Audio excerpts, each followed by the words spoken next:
This place holds such fond memories. Care to reminisce?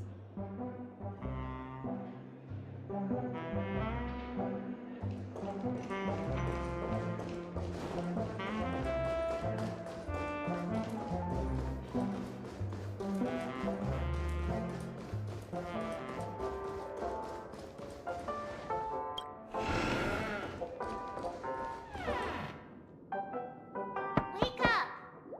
Wake up! Hey, wake up! The sun's frying your butt.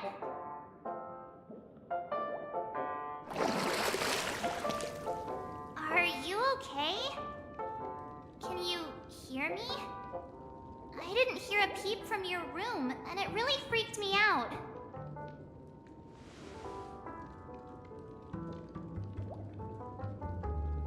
What are you talking about? Are you still half asleep or something? The Order's dream is over. Even though it's been a day, I still break into a sweat when I think about it. Our trailblazing expedition almost ended in Penacony. I'm so jealous that you got a good night's sleep. I was traumatized and too scared to even close my eyes. I thought if I fell asleep, I'd never wake up again. The Stellaron was sealed while you were sleeping. The ordinary people in Penacony have no idea what happened. They just feel like something's missing from their memories. The family's official statement was like, "The Charmony Festival was attacked by an unidentified Stellaron and came to a halt." After all, they can't just reveal the truth about the Order. Now, all the major lineages, except for the Oak family, are dealing with the aftermath. The family has invited the crew to the Radiant Feldspar as witnesses for an important meeting. Everyone's waiting for you, so hurry up and pack. We're leaving as soon as you're ready.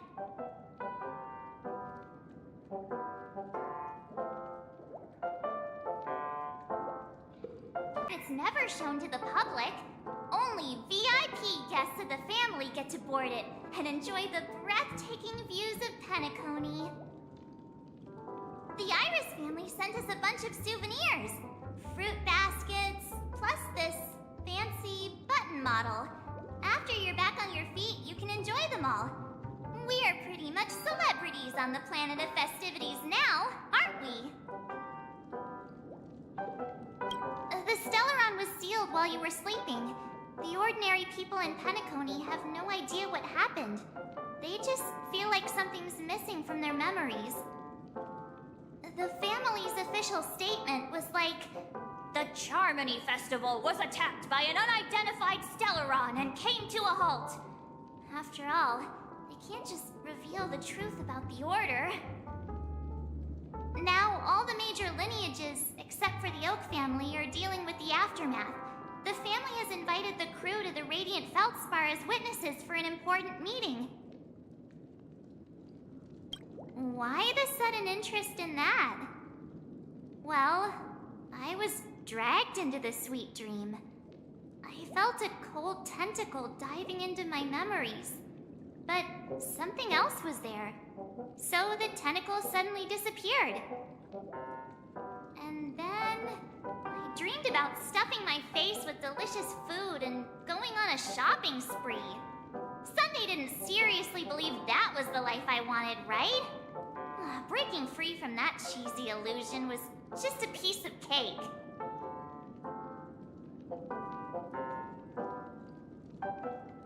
It's a massive airship, and it's awesome! I heard it's never shown to the public.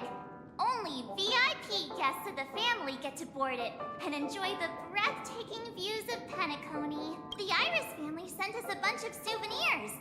Fruit baskets, plus this fancy button model. After you're back on your feet, you can enjoy them all. We are pretty much celebrities on the planet of festivities now, aren't we? Yeah, let's go. We've got some time before we board the ship, so let's catch up with everyone at Dream Jolt Hostelry.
How extravagant. Just like Epsilon. How was it? Did it live up to your dreamscape expectations? You already asked that when we first got here. Yeah, and you said no back then. But after all this madness, I'd say you've grown fond of it.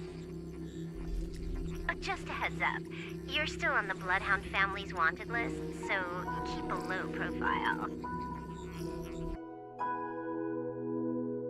And this time, it's Firefly in the picture, not Sam. That's gotta be a whole new experience for you, right? Indeed. In Kafka's words, that's also a missing part of my life. Still, it'd be quite inconvenient if I can't move freely. Could you help me out, Silverwolf? I knew you'd say that. Don't worry. I've hacked all the systems and left no trace. Don't do anything that may draw attention, and don't talk with guards. They might recognize you. Keep these 2 points in mind, and you can go wherever you want, unbothered. Thank you. No problem, Miss Samuel. I love this fake name. Now that we're done here in Penacony, what will you do in your free time? I heard the Genius Society is here. How about we go stir up some excitement? Well, you know my script isn't over yet. I didn't bring you back to hear an answer like that. Don't worry.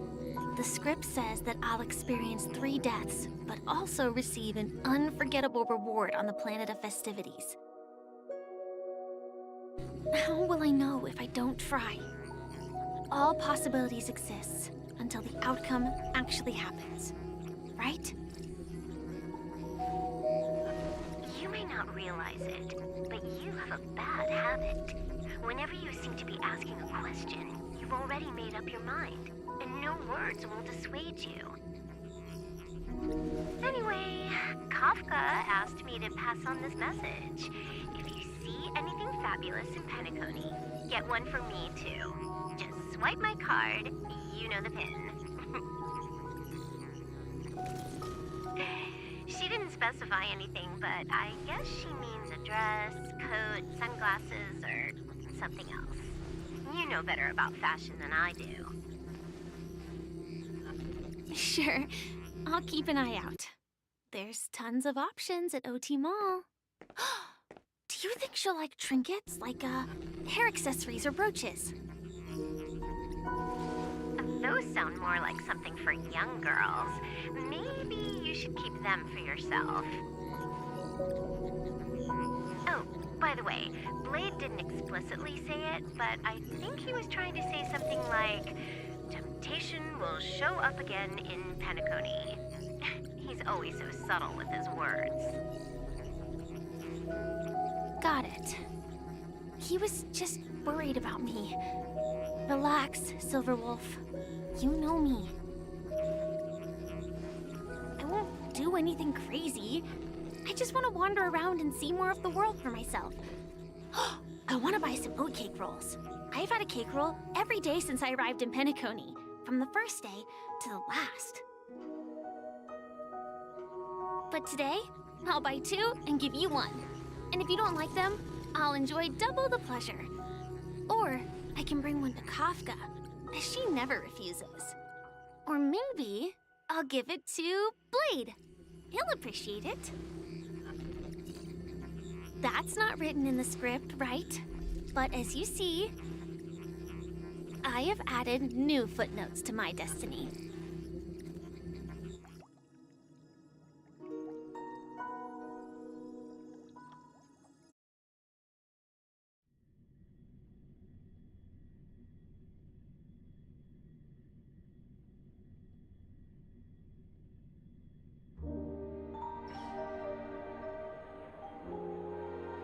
Welcome, Director Topaz. The family ambassadors are still inside making preparations, but the big boss hasn't arrived yet. It'll be a while before the conference starts, I'm afraid. Huh. Quite a spectacle. The family really knows how to make things look impressive. I thought they would choose a more formal and low-key location for the conference. I didn't expect them to go with a luxury airship. About this, Director. I've asked around. This airship, named the Radiant Feldspar, belongs to the Alfalfa family. This conference between the IPC and the family will have a direct impact on Penacony's future. Such an important event should have been held at well, somewhere secretive in the moment of morning dew. The atmosphere here, it doesn't feel serious enough. If I'm right, this conference is probably just a prelude. Whoever organized it wants to assess the IPC stance beforehand. This influential figure either has their own ambitions and wants to reach a preliminary agreement, or they plan to put pressure on us to make us back off. Your mind is always so sharp, Director Topaz. And when the big boss arrives, please remind her to be cautious and watch out for any traps. Thank you for the reminder, but I don't think that will be necessary. When she's at the table, it's the others who need to be cautious. Just tell everyone on our team to stay focused on their tasks and not worry about the negotiations. Oh, got it. I'll do it right away. Oh, and one more thing. Don't call Miss Jade Big Boss in front of her, or there will be serious consequences. I mean, really serious. Got it. Thank you for the reminder, Director.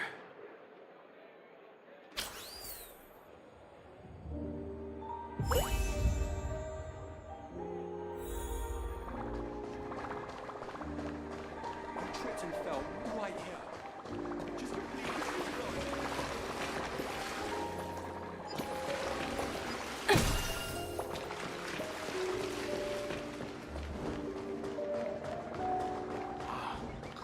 This is the legendary Radiant Feldspar.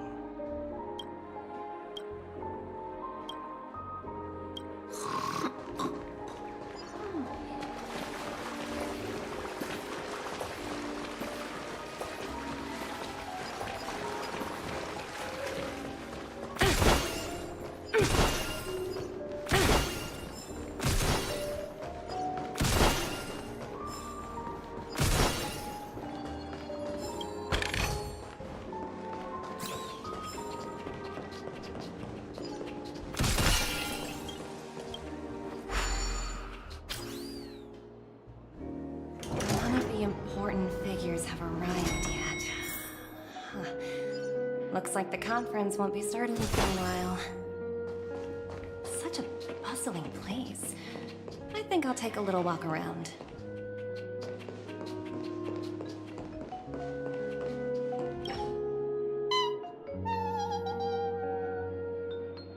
Oh, are you hungry, Numby? Food in the dream. Shouldn't taste bad, right? Numby!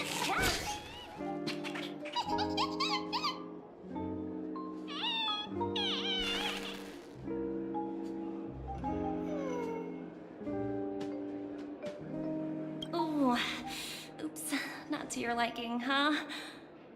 Sorry. I'll treat you to a nice meal once we get back to reality.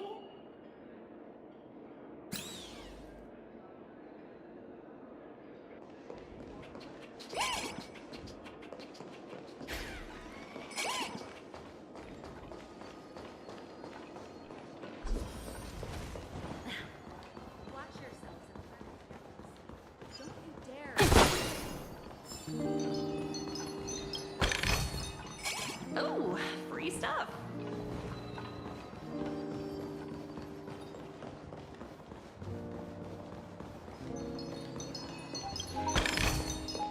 Hard work pays off.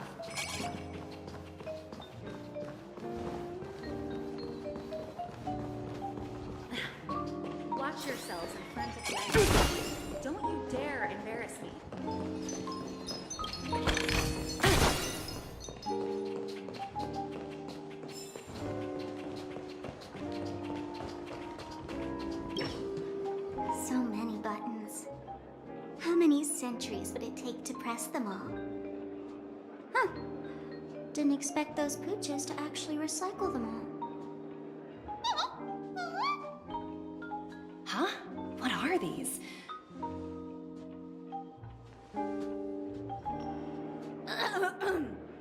For your safety, please stay away from those objects. For my safety? Are these buttons something dangerous? Not exactly. Lately, there's been a prankster in the Sweet Dream who's been handing out strange button devices to anyone he meets. According to those involved, he said something like, "Just press this button and all of Penacony will explode!" Luckily, no one believed him. Still, the Bloodhound family collected these buttons just to be on the safe side. What will happen if you press it? Hasn't anyone actually tried? Well, perhaps you don't know much about Penacony? All the guests here have one thing in common. They're terrified of death. Anyway, the family will deal with these things. Please kindly keep your distance.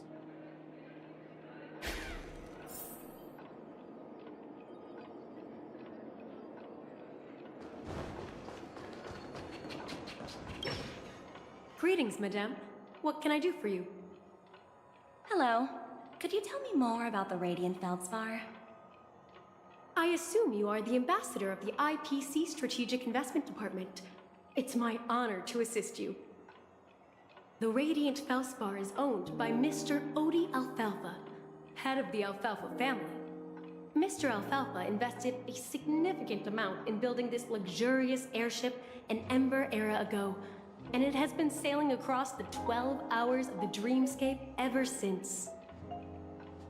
Oh, so it's owned by old Odie himself. No wonder the ship is so lavishly decorated. Indeed, Mr. Alfalfa has impeccable taste. Only the most prestigious guests are invited by the Alfalfa family to board this airship. Please allow me to continue my introduction. The Radiant Feldspar had been cruising over the Sea of Dreams in Penacony for an entire Ember era. But its voyage was temporarily halted due to the recent reverberation. Reverberation? Such a formal way of putting it. You're really downplaying the whole thing. I apologize. Please continue. Following the previous reverberation in the Sweet Dream, the Radiant Feldspar had to suspend its voyage temporarily. Thankfully, the factors that disrupted the dreamscape have been resolved. However, due to, well, certain special reasons, the Charmony Festival, originally scheduled at the Penacony Grand Theater, had to be temporarily postponed. So, Mr. Alfalfa suggested relocating the Charmony Festival to the Radiant Feldspar, taking this opportunity to announce the resumption of the airship's voyage. Ah, well, that would meet the family's needs and also create momentum for Mr. Alfalfa himself. Quite fitting for a legendary tycoon like him. Thank you for explaining matters to me. Goodbye.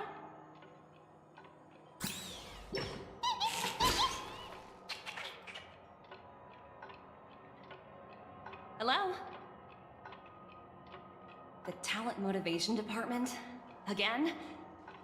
Internal review? Will it ever end? I'm working on a major project. I don't have time to squabble with you guys.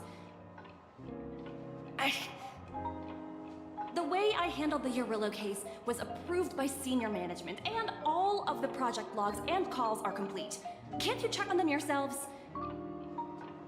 I just don't understand. Why are you so fixated on this minor case and constantly escalating it? Seriously, what's your purpose? Sounds exhausting. Why not just hang up? In my opinion, you handled that project quite well. A little ball of ice in exchange for the Astral Express's good favor. That's not a bad deal for the department. It's been a while, little Yelena. I've been looking forward to working with you. Never imagined this day would come so soon. Is there trouble? You can tell me anything. Just like old times. It's been a while, Madam Jade. I'm honored to have the opportunity to work with you. You're still so formal, aren't you? Forget about the hierarchy and treat me as your equal. No need for unnecessary titles like Madam. I'm sorry, but it might take some time to get used to that. After all, you are a senior. Well, now that we're both members of the 10 Stone Hearts, I need you to be at your best. Especially since the upcoming negotiations leave no room for error. As sharp as you are, I'm sure you've figured out the true purpose of this conference, right? I believe old Oti has taken it upon himself to test our limits before the official negotiations between the IPC and Penacony. That's true, and it works in our favor. Do you know why? If we can reach some sort of agreement with old Oti beforehand, and gauge our opponent's boundaries, our future negotiations will go much more smoothly. That's the obvious benefit. Exactly. And the hidden benefit is that as the head of the Alfalfa family, his actions suggest that the 5 lineages might not be as united as the Odes of Harmony would suggest. As long as the influence of Harmony hasn't completely permeated their core, personal desires will always have their way. Thankfully, influential figures in Penacony haven't entirely suppressed their own desires. It's similar to the power struggles within the IPC. The supposed all-for-one philosophy shared by the 5 lineages. It's just a slogan now that the Dream Master has gone. After the downfall of the Yoke family, old Oti's faction became the dominant force in Penacony. Even if we consider only the succession order, he's the longest serving and most senior among all the family heads. Yes, that's exactly why we need to handle the conference following an agreed-upon strategy. It's like playing a game of chess, where every move needs to be carefully thought out. Absolutely. The 3 steps of negotiation. Listen, test, and strike. That's what you taught me. Pretty clear. Although, you seem to have changed the order in the Yarilo case. That was based on my personal experience. I apologize for interrupting your conversation, but the family head is ready to meet the ambassadors from the Strategic Investment Department. Time to get to work. Let's prepare ourselves and meet that esteemed supporting actor. Remember, our goal is to create an opportunity for the IPC to enter Penacony. Aventurine has already made a small opening, and you and I, we're going to tear it wide open.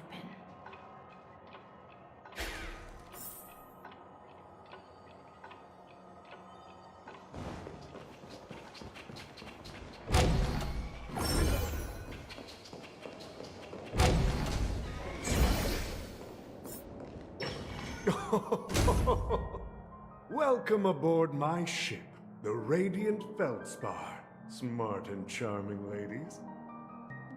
Please, have a seat. Let's have a pleasant conversation.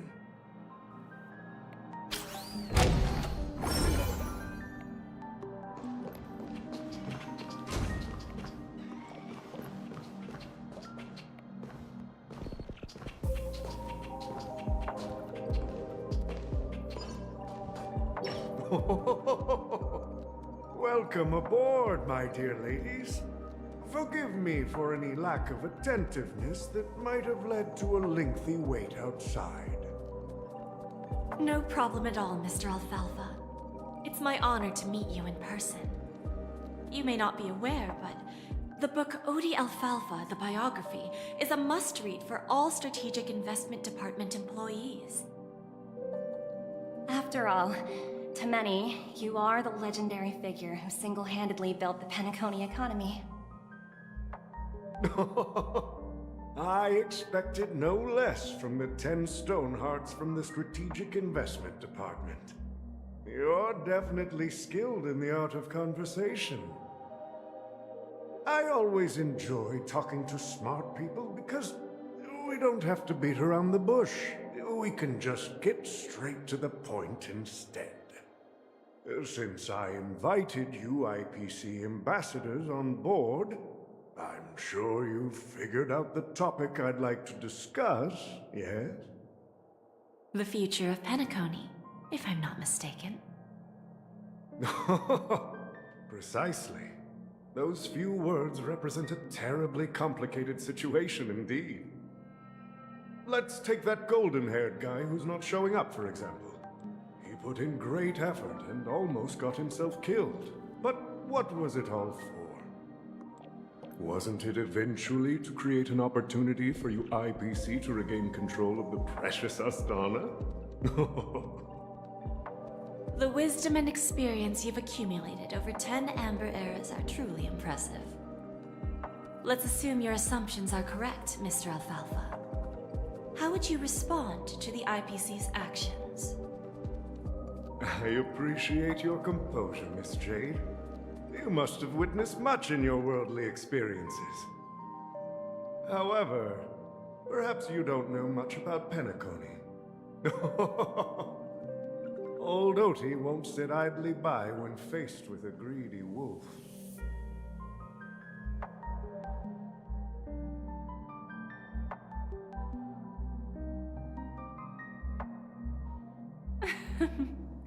Please, go ahead. I'm all ears. Then I'll be straightforward. I requested this meeting before the official conference to dissuade the Strategic Investment Department from trying to lay a finger on Penacony. If you back off now, you can make a smooth exit and prevent the IPC from losing face during more important negotiations. One of our P-45 executives was attacked and nearly killed in the dreamscape. The IPC can't simply ignore this incident. Moreover, considering the turbulence during the Charmony Festival, Penacony's credibility has taken a hit in the public's eyes. Despite your determined attitude, the issues plaguing Penacony are real, are they not? You use the term real, Miss Topaz, but let's not forget that this is the realm of dreams. If you want to succeed here, you need ambition and unconventional thinking. Curious about how I plan to respond to the IPC? Well, I don't mind sharing. My actions will help Penacony take a significant step forward by self-listing and going public. Going public? If I'm not mistaken, you want to bypass the IPC and go public on a universal scale. Precisely. Instead of watching the IPC gnaw away at Penacony, I'd prefer to open the doors of the sweet dream to the entire universe. Starting today, anyone in the cosmos can become a shareholder of the land of the dreams. This is the path of harmony I'll choose.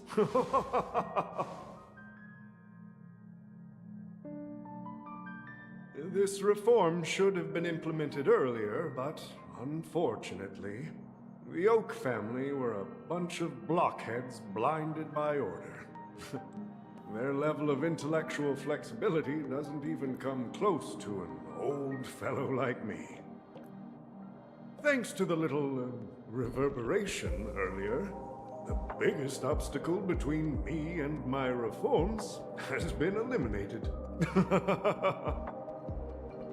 The Alfalfa family will publicize the financial results of Sweet Dream Paradise, so that the entire universe can see that despite the catastrophe, Penacony still holds immense potential and opportunities, and that the family remains confident in its future.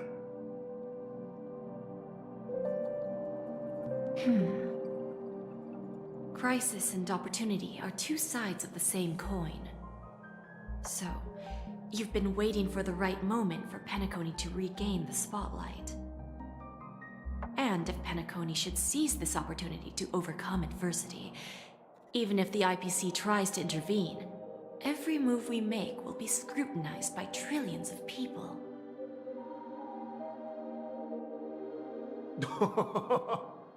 Now I'm convinced that you've indeed familiarized yourself with my biography. Please allow Topaz and me to confer privately for a few moments, and to respond on behalf of the IPC later. Of course. Take your time, dear ladies.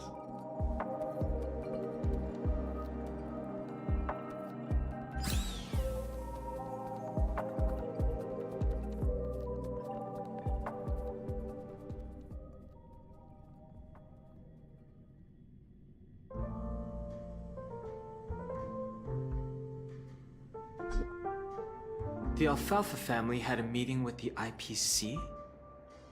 I got this information from a message sent by that IPC ambassador. He said it was to return the favor. It's not hard to imagine. Penacony today is pretty much like the frontier prison it once was, with external forces casting greedy eyes and the undercurrent of order lurking within. Instead of falling into a situation where they are plagued by both external and internal threats, Penacony would rather take a step back and invite the IPC to negotiate at the table, ostensibly to cooperate, but in reality, to secure more opportunities for their own survival. Well, no wonder they sought the mediation from the Astral Express. In your opinion, who should we stand behind? I don't think the followers of the Harmony are completely innocent victims in all of this. For reasons unknown, they have a strong desire to smooth things over, which leads to speculation about their motives. If either the family or IPC were to assume full control of Penacony, it would return to its previous illusory dream of hedonism, and the efforts of those previous nameless would once again go to waste. There you are. Did you rest well? I didn't disturb you since you were in a deep sleep.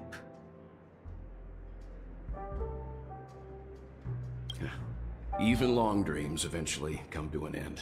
Our adventure in Penacony is reaching its conclusion. After Anna's dream was shattered, the family branch from the Montour system soon arrived and swiftly took control of the situation. Most members of the Oak family fell unconscious, but fortunately, their lives were not in danger. The mastermind behind the plans was confirmed to be Gopher Wood, the previous Dream Master. But by the time we arrived, he was dead already. He'll face a trial. As for further details, the family would rather not disclose them. Ultimately, the public perceived the incident as an attack by evil forces targeting the Charmony Festival. They believe the family failed to safeguard the Sweet Dream, significantly eroding their credibility in the process. While quite different from the truth, this appears to be the outcome with the least impact. After all, you don't know who's awake and who's pretending to be asleep. Well, they'll open their eyes in the face of danger. Once the danger subsides, they'll embrace the sweet dream again. Here's a toast, with 3 glasses of glory of the trailblaze to all of you. Yeah, it's good to see you all again. Although we might be saying goodbye again after this reunion. But when will the Astral Express leave Penacony? We'll stay a bit longer, but not too long.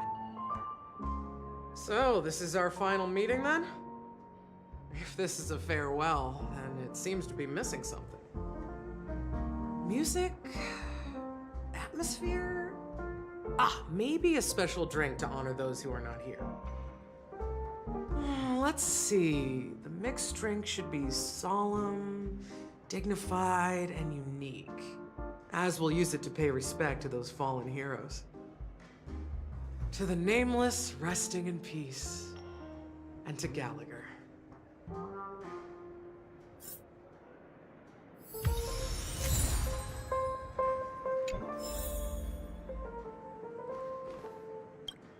It's rare for all passengers to leave the Express together during a trailblazing expedition. But for Penacony, it seems most appropriate. Given the conductor's presence, there's no need to worry about it. However, it's crucial that we soon return to inform Pom Pom about, the Nameless. In my dream, the Express stopped at many places, and passengers came and went. However, the 5 of us were always present, and the journey seemed never ending. Perhaps this could be a deep-seated desire inside me, and upon realizing this, I knew it wasn't real. No related records exist in the databank, but I have a theory. The hidden dangers of the Order have always been within the Harmony, and this issue existed within the family from the very beginning. However, now that more powers in the universe are aware of this secret, the situation in the cosmos will become more complicated. Like I said, we'll go and see. Once we've packed everything, we should head to our next destination.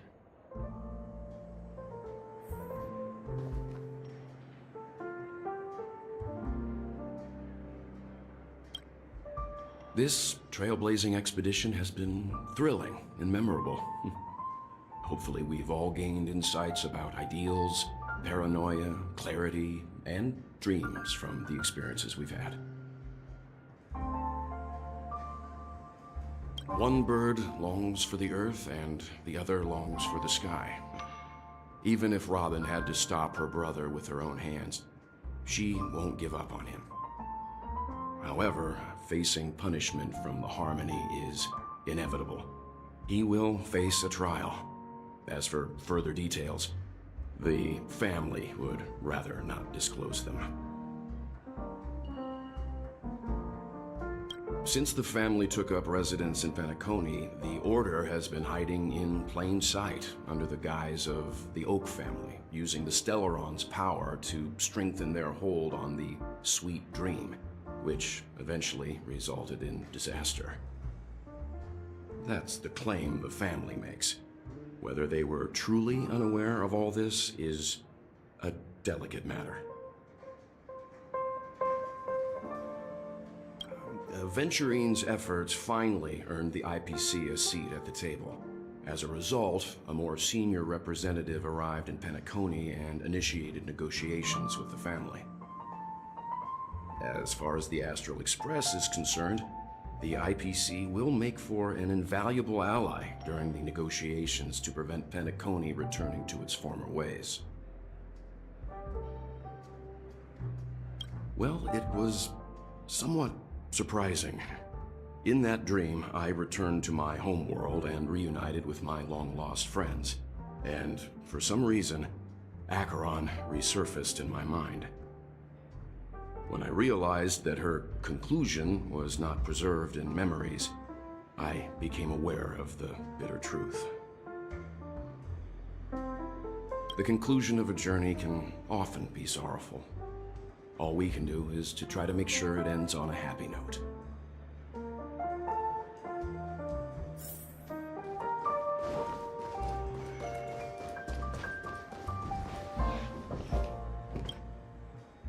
Guess what? Something weird just happened when I was on my way over here. Someone gave me a strange gift.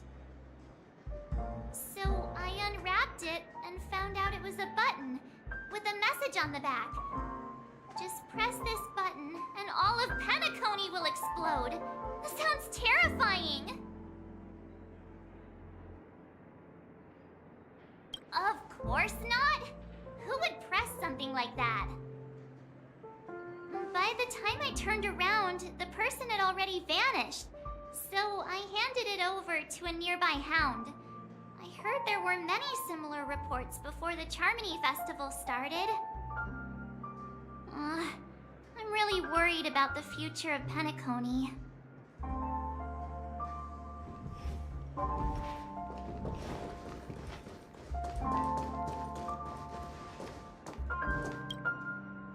Ready to mix your drink? I'm not sure. I haven't seen him since our last meeting at the lounge. Come to think of it, he always did come and go quietly.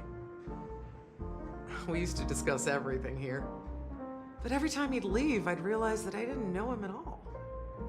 Such is the mystery that is Gallagher. I have a hunch. Perhaps he's already fulfilled his wishes and won't be coming back. Before we start, would you like to talk to your friends? We have plenty of time. All right, as you wish. I think I have an idea about what drink to make. Would you like it bitter or sweet? It's up to you. Choose the flavor that suits you best at this moment. Drowning sweetness. One of the most challenging drinks to make. A slight imbalance in the ingredients can result in an overwhelmingly viscous sweet taste. However, with the right ratios, you get a uniquely sweet drink with a lingering aftertaste. Not a bad choice. Let's start mixing.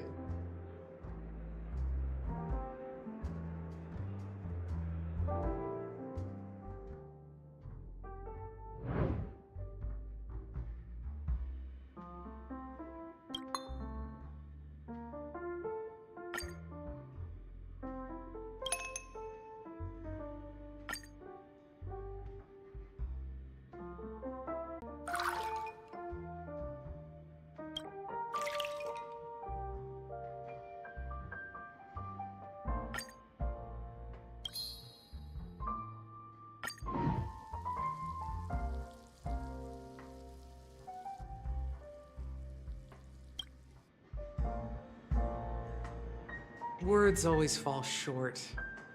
If you want to bring closure to past events at this lounge, there's no better way than mixing a drink. Blend all your memories and emotions together and stir them well. Through the filter of time, what remains in the glass is something to savor. Well, it's done. Here's to the nameless resting in peace, and to my friend Gallagher. The spirit of freedom will spread far and wide among the stars, and its legacy will be more timeless than a pastoral song. We're not accepted by the outside world, so we've gathered here. And one day, our souls will return to the same place. Cheers.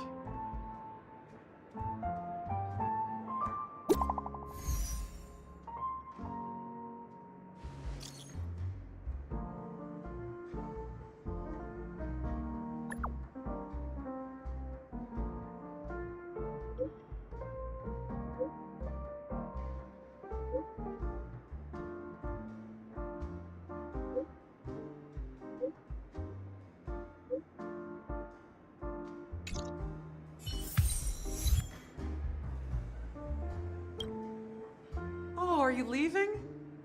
Oh, then take this with you. I've mixed more of this last special drink for you. The past shouldn't be forgotten. So I hope it brings back the flavors of Penacony. Thank you. I'm sure it'll leave a lasting impression. If you happen to run into Gallagher, make sure he has a sip too. I know his tastes, and he'll be thrilled.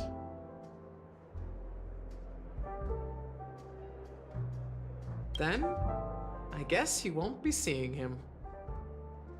Alright, enough with the heavy stuff. You guys have important things to take care of, so let's not dwell on things. Whether it's the Astral Express or Penacony, there's still a long journey ahead. So let's lift our spirits, guys, and embark towards our tomorrows.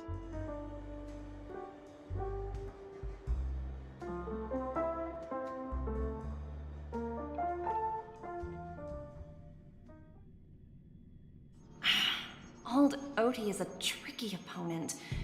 I didn't expect him to take the risky step of going public at such a critical moment for Penacony. Indeed. He's definitely bold. It's that kind of boldness that made him the Odie Alfalfa he is today. Still, the outcome is uncertain. Shouting loud doesn't necessarily carry any weight. What about the phone call I asked you to make, Topaz? Ah, they agreed. But it'll take some time before they arrive. Just as it should be. The sweet dew should be served after the bitter poison. Looks like we'll be skipping the exchanging apples step this time around. Now that we're dealing with a greedy merchant, a simple apple wouldn't make a difference. Well, I guess I included myself in that remark too. Now I'm a bit curious, Topaz. Do you think Penacony is a quality asset? Yes. Despite its recent calamity, Penacony remains a top quality asset within the cosmos. With good credit, lucrative potential, and promising prospects. Well, that's obvious. But what I truly wanted to know is, this project is obviously too bland for your taste, isn't it? That's true. I wouldn't be here if it weren't for Aventurine. But despite that, you trust him. You even entrusted him with a cornerstone. Something as precious as life itself, to finish this gamble. Are you not in the same boat, Miss Jade? Without us playing along, your Jade Stone wouldn't have made it across the border so easily, allowing you to see all desires that flow through dreams to gain a bargaining chip in negotiations. That's why I'm willing to stake my Topaz Stone to cover for you. It's like one big elaborate game of chess. Once that kid sets his mind to something, nothing can stop him. Not even fate. Well, at least he's still alive, and that's the best outcome. Looks like we've strayed off topic, Miss Jade. Should we discuss our next steps? No need. I'll go it alone. Meanwhile, you can go greet our honored guest and wait for my message. Okay. Is that Robin? Huh. She's also here on the Radiant Feldspar.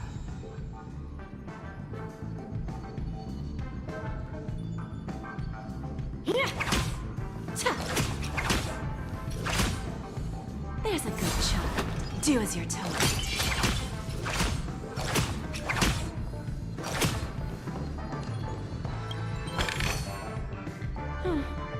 Not exactly eye-catching.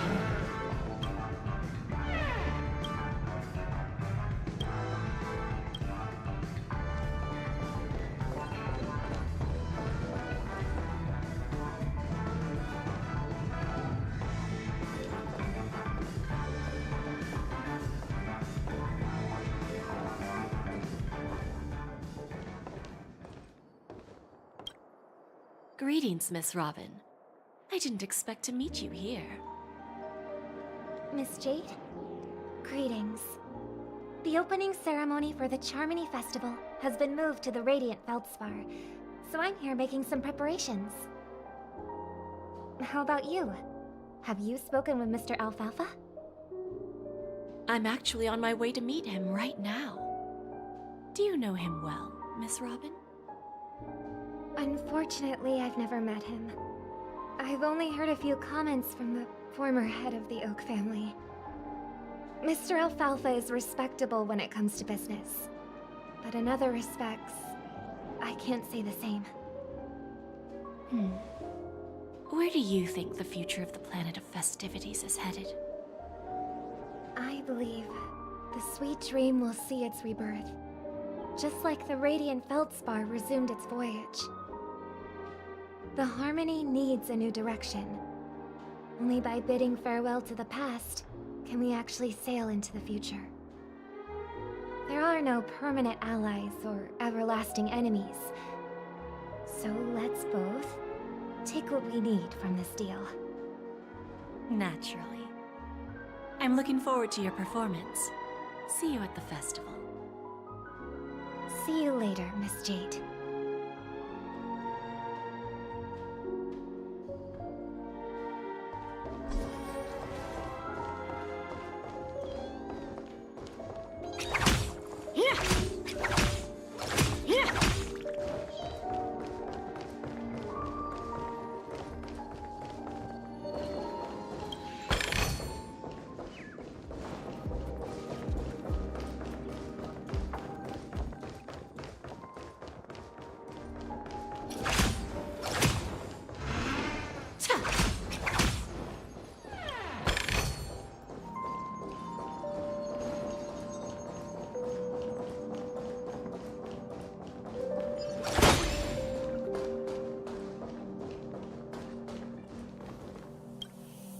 Thank you for your patience, Mr. Alfalfa.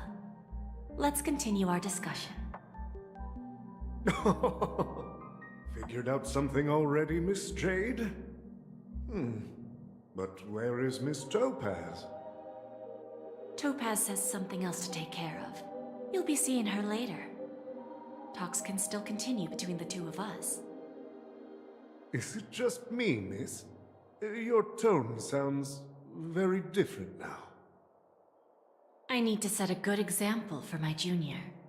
It's not a good habit to be too loose-lipped during negotiations, right? Now we can speak frankly and openly. Do you believe what I said, Odie?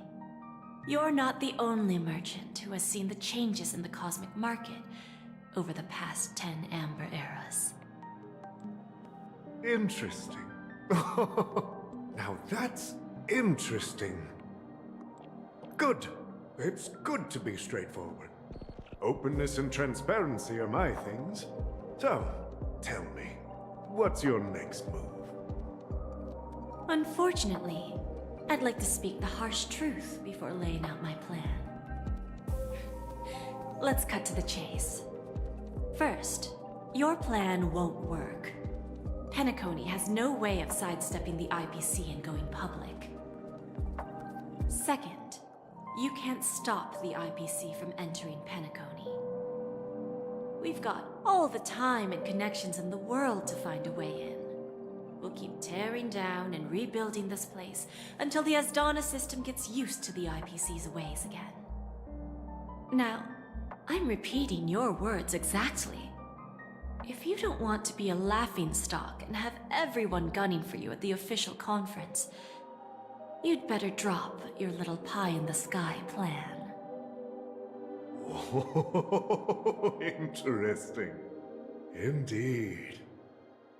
You surely have a way with words. Now, I'm curious to know what you have up your sleeve. Mr. Alfalfa, let's not forget that the IPC controls the biggest interstellar publicity platform.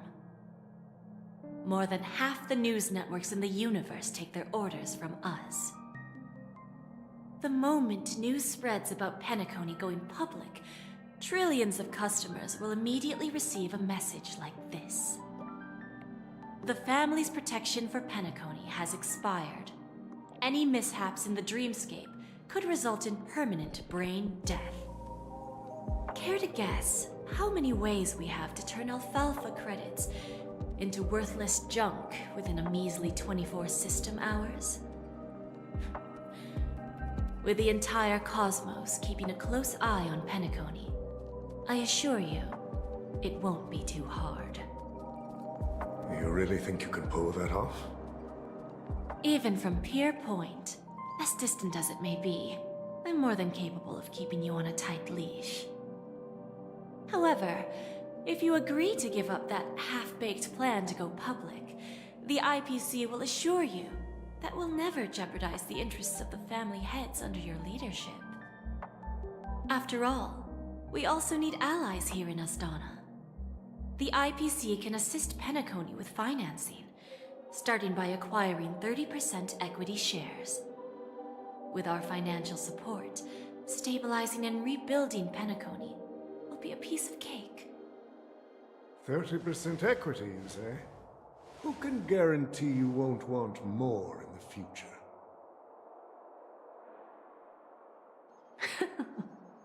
That's the brilliant part of it all. The answer is simple. No one. There are no guarantees. It all hinges on self-awareness and mutual respect. However, the board of directors will consider the interests of the family heads to some extent. You're a smart merchant, old Odie. Isn't the whole purpose of this elaborate game to showcase your business acumen and seek more benefits for the family? It benefits us if we both take a step back. And if that's not enough for you, I'm pretty sure that another goal of making Penacony go public is to expand the influence of the Planet of Festivities and attract more customers. I understand your concern, and I have a solution for that, too. Fine. Now I see your sincerity. As the head of the Alfalfa family, I don't think I have any reason to refuse your offer. However, as their chosen one, I still need one final answer. Go ahead. I'm listening.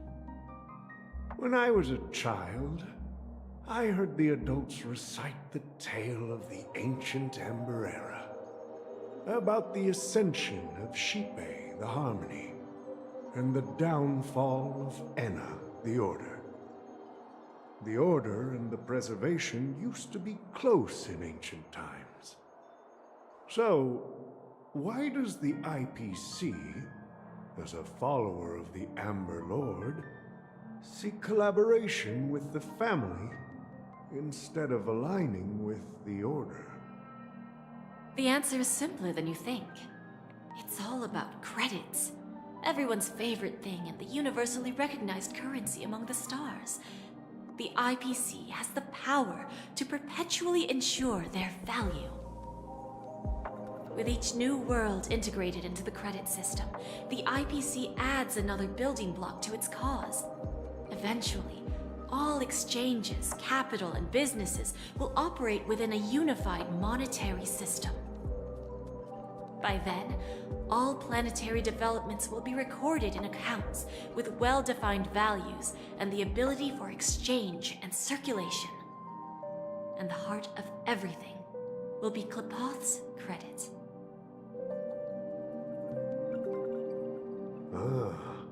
And then the IPC will be able to exert influence over everything.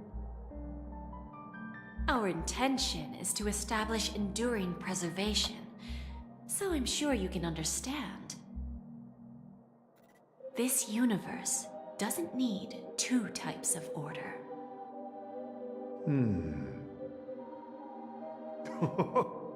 Well said. Now you've convinced me. All right.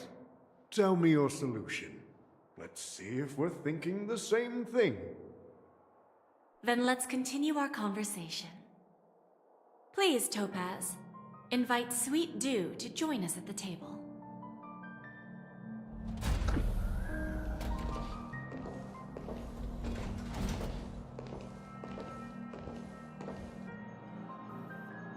Thank you for your presence, Miss Himeko. Please Please allow me to introduce her to you, Mr. Alfalfa. This is Miss Himeko from the Astral Express, one of the future shareholders of Penacony. I've heard so much about you, Mr. Alfalfa. It's an honor to meet you as representative of the Astral Express. This stunning lady is the navigator of the Astral Express? It's a pleasure to meet you. I believe everyone here is familiar with the general contents of the proposal. After this round of financing, the IPC is expected to hold 30% of Penacony's shares. Then, the IPC will transfer 5% of that stake to the Astral Express and recommend Miss Himeko as an independent director to honor the sacrifices and contributions made by the former Nameless to the land of the dreams. While this decision isn't finalized yet, we are honored that everyone here recognizes the way of the trailblaze. While the Nameless didn't embark on their journeys for fame or fortune, if this is the wish of both the family and the IPC, I will represent the Astral Express and fulfill my duty as a member of the board of directors. The entire crew has agreed to assist in the reconstruction of Penacony. Beyond that, in our future travels, we are committed to bringing the beautiful dreams of the planet of festivities to more worlds. Of course, all cooperation is based on one premise. The path of harmony in Penacony must not be distorted again, and such a tragedy must never recur.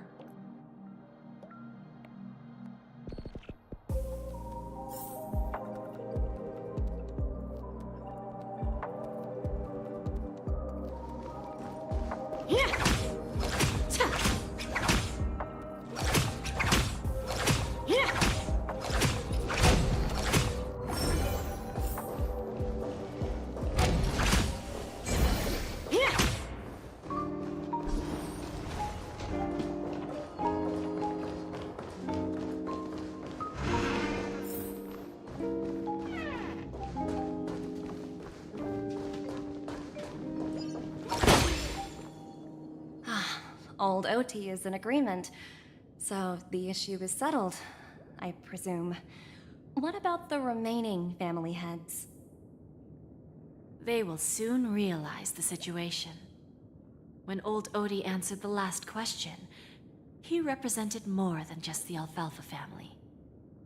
When should we schedule the formal negotiations? I'll handle the arrangements. It's all up to you. I'll step back and let you handle the negotiations and takeover. I won't be involved. But Miss Jade, this is... Aventurine initiated this case, and you were his project partner. If that kid hadn't overplayed his hand, I wouldn't have been pushed to the forefront. I came here today to help you sort out the toughest issue. I trust you'll be able to wrap things up quite nicely, little Yelena. Of course, there won't be any problems. And please, give Diamond my assurance. Don't worry. Diamond has always trusted us. I'll put in a good word for you, and you'll have your P-45 position back in no time. Radiant Feldspar. What a fantastic ship. Now that my business is done, it's time for me to indulge in my own little hobby. Ah, you want to open a Bon and Jade exchange branch on this ship too? Opportunities like this don't come around often. Just look at the guests on this ship. They're surely holding a wealth of valuable treasures.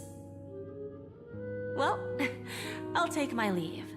A pawn shop can't run without a boss. See you around, Topaz.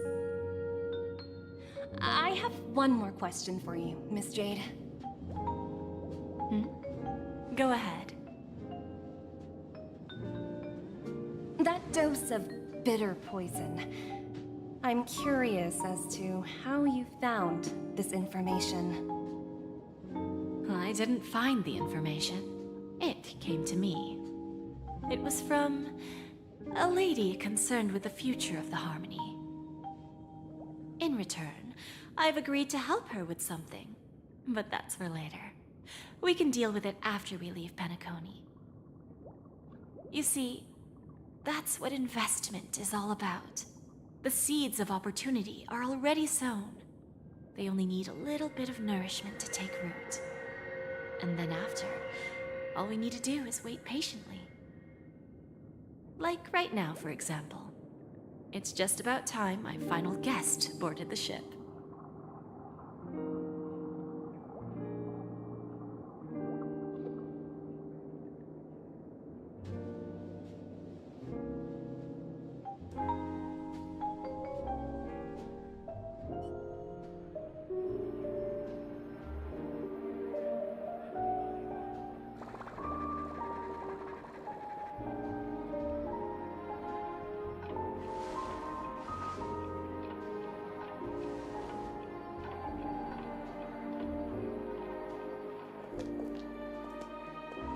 Sneaking in was way easier than I thought. The family's security is as lax as ever. So, this is the Radiant Feldspar. So luxurious. A pawn shop that grants wishes. Is there really a place like that on the ship?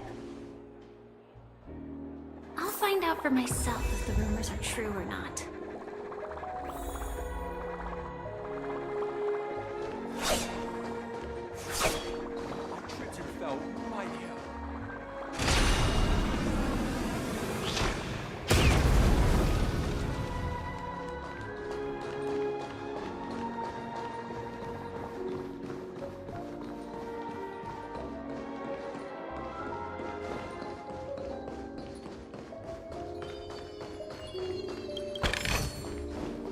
Inspection complete.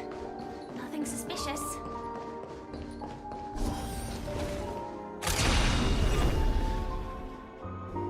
Is that him? Huh. Vanished in the blink of an eye. By the way, there's one more thing. Mr. Alfalfa and I discussed it. I'll present a gift to the Astral Express on behalf of the family as a token of gratitude for the Nameless's contributions to Penacony. Please help me with the necessary arrangements. Right away, Miss Robin.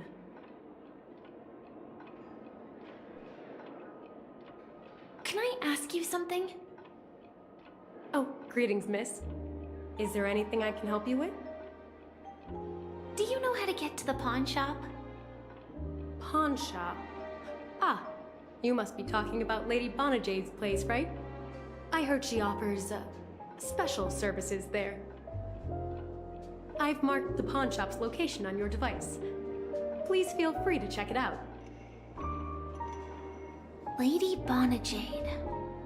I think I've heard that name somewhere before. Was it from Silverwolf? Come to think of it, she disappeared after mentioning that she was going to meet with the Genius Society. I wonder how things turned out for her. Danger detected, but never let your guard down.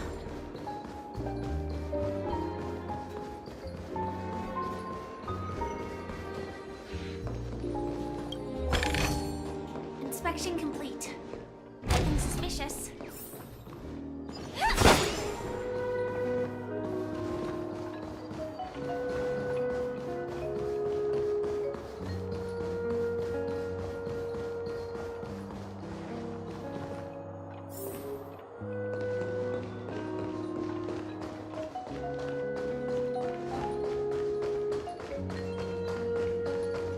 What services do you need?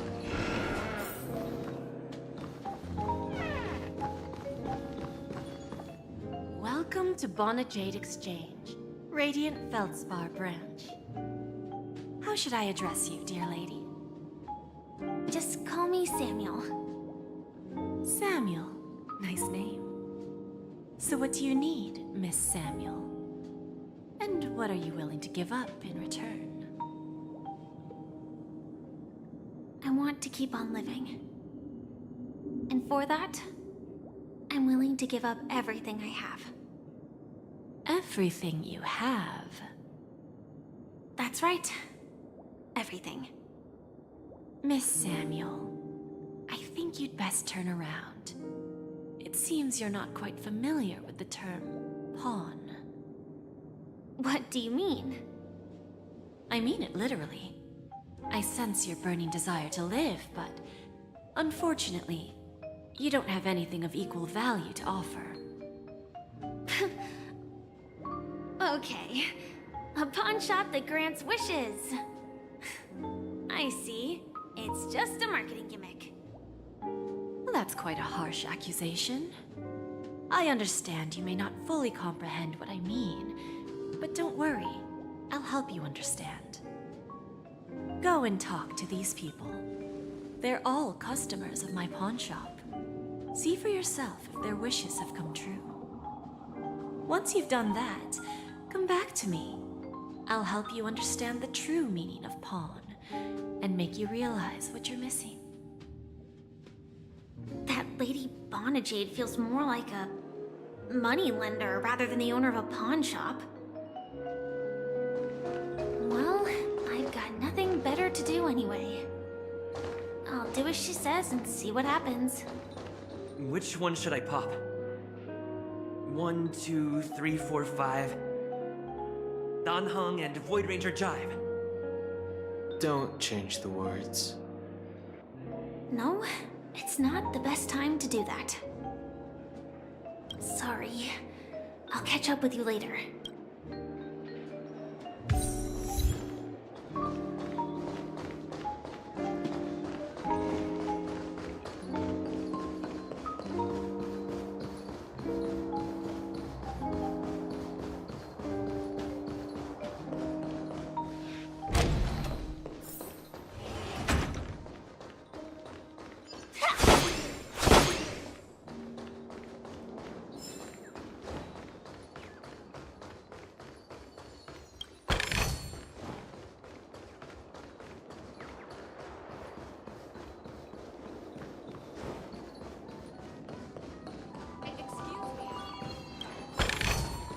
Inspection complete. Nothing. You stupid little girl. Coming back to lose more money, huh? Enough talk. Let's get started. This will be our final game. I'm betting my entire fortune. Oh, a big talker, huh? All right, let's see what you've got.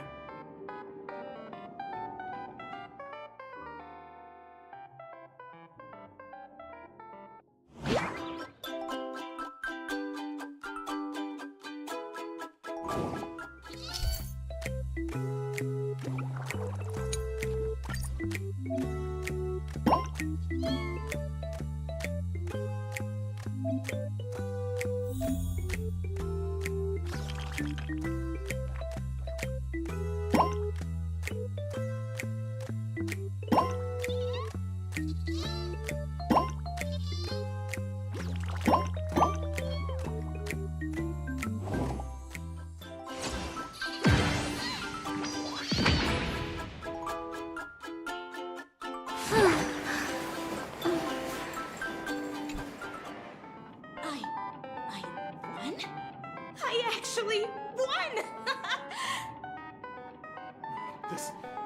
This can't be!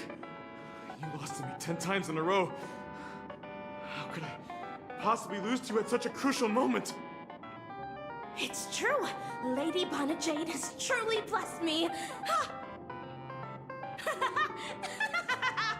Finally, my luck has turned for the better. Great new era for Stacy. The master gambler has arrived.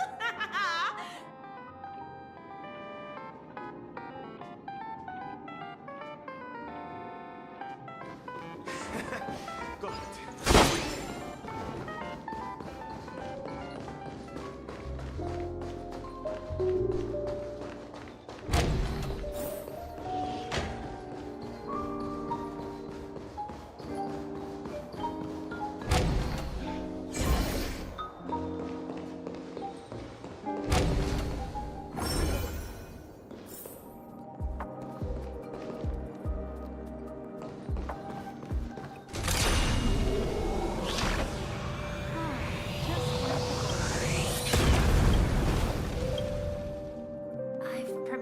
gift for you, Dorothy. Check this out. Whoa! What a beautiful necklace! Is it made of cymophane? It's stunning. How did you know I love jewelry made of cymophane? It has the same purple hue as the necklace my dad gave my mom. I've never told anyone about it. How did you find out, Del?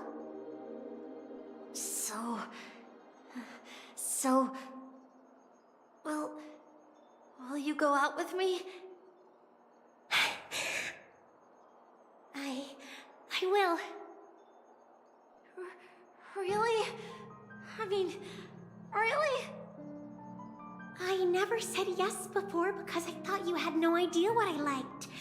But this gift made me realize you were actually paying attention all along, trying to learn everything about me. So yes, I will. Wonderful!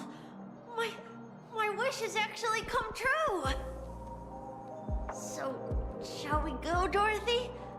Let's go outside and enjoy the stunning views of the 12 hours! Yeah, let's go.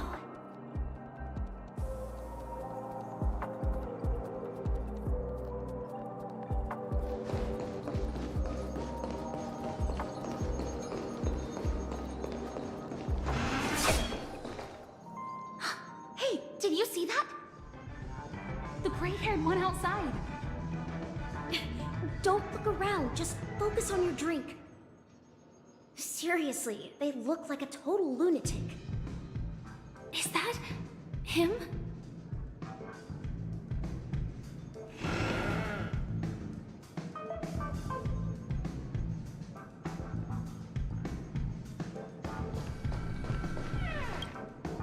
Yeah, you heard right. I've got him. He's been hiding at the Moment of Soul in Penacony, using a fake identity. And he even posed as a professor at Paperfold Academy.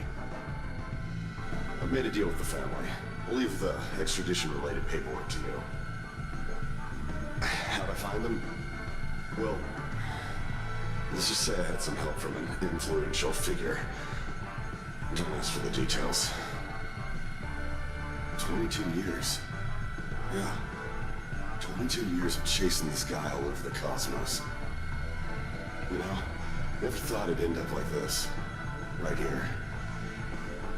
I'm gonna hang up for now, partner. I need to raise a glass to myself.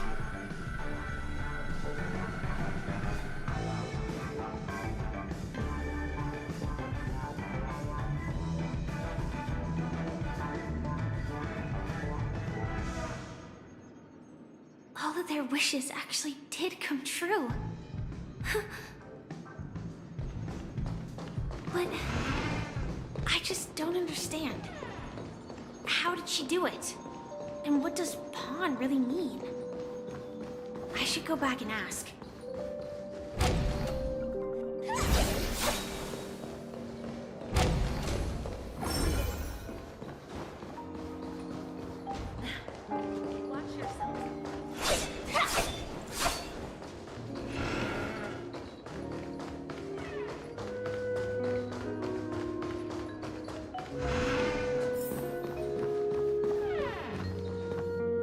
So you're back, Miss Samuel. Yeah. I found those people. And it seems their wishes did come true after visiting the Bonajade Exchange. But I'm not sure what you want me to see.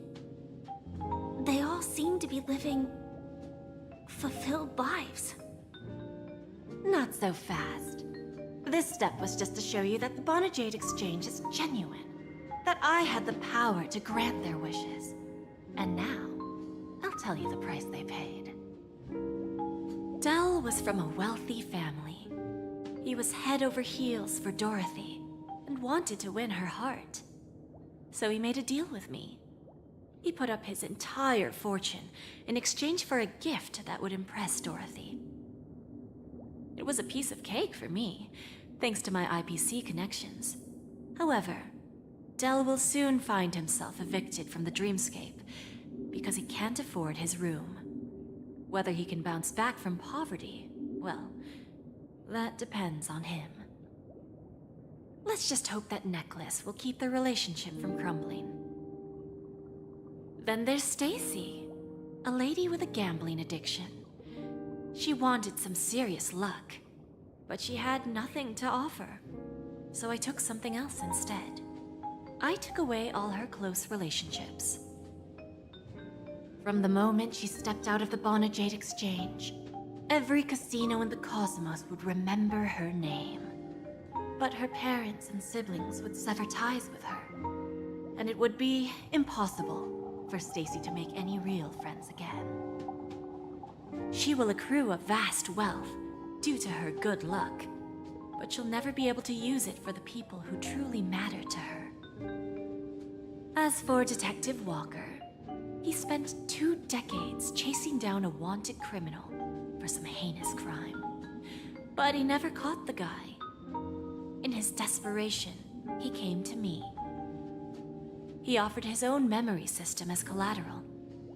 In due time, his memories as a detective will be erased, and he will completely forget his own identity and all the sacrifices he has made. Interesting, don't you think? I fulfill people's desires and grant them favors, and soon they come back to me with even greater desires. When people see others' desires get fulfilled, they develop their own desires. It seems like an endless cycle, but it does have a goal.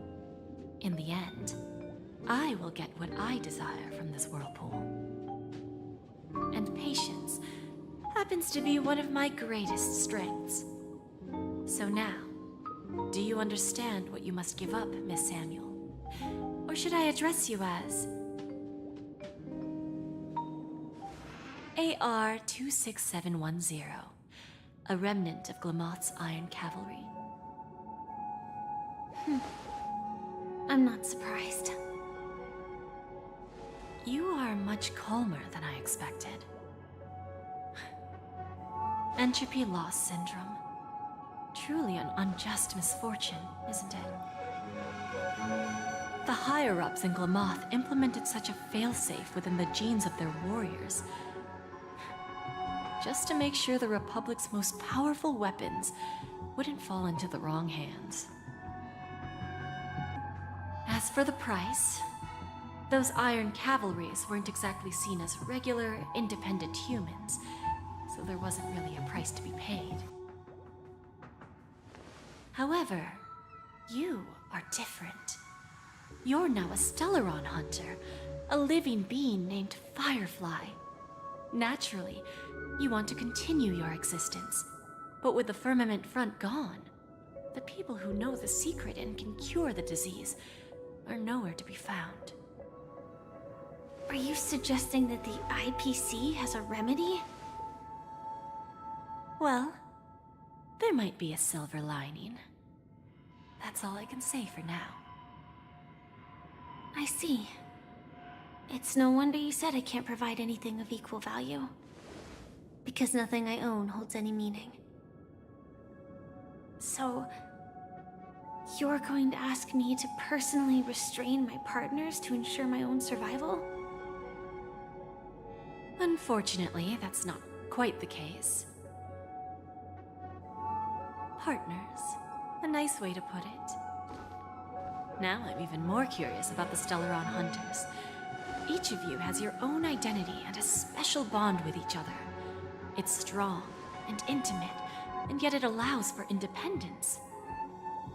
Just as the 10 Stonehearts follow Diamond, you follow your own leader. I wonder what they are like, and if all Stellaron Hunters are like you. Traveling on the path of finality, but struggling against your destiny. Attempting to move in the opposite direction. I really hope that one day, all of you will come and visit my pawn shop. I'll be waiting patiently for that day. Can I see this as an invitation?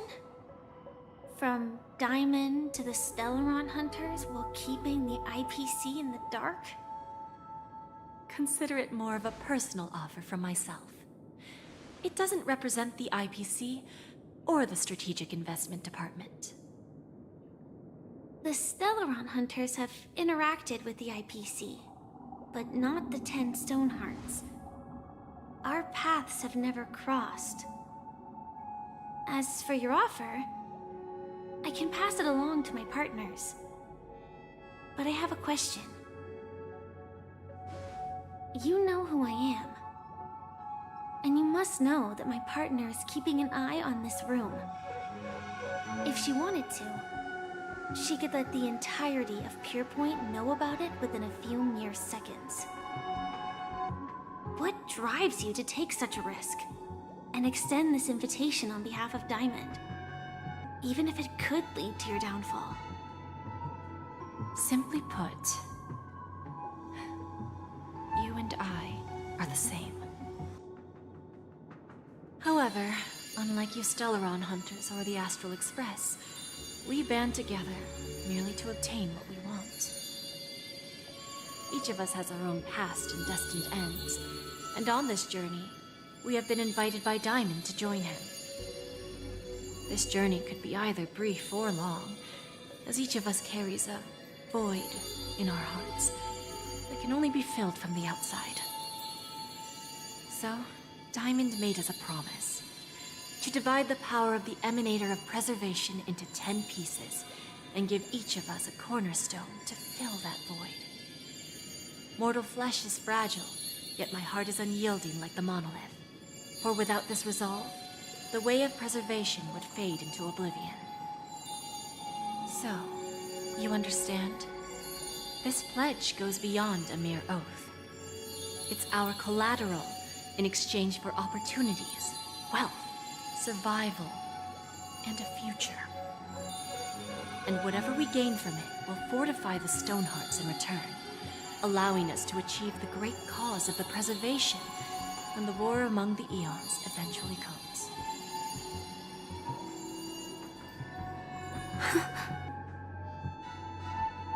I understand. Take your time, child. You don't need to give me an immediate answer. Like I said, patience is one of my greatest strengths. If fate turns that page, our paths will cross again. It's a shame, though, that this pawn shop can't give me what I desire. My last attempt in Penacony. Well, it ends with hope.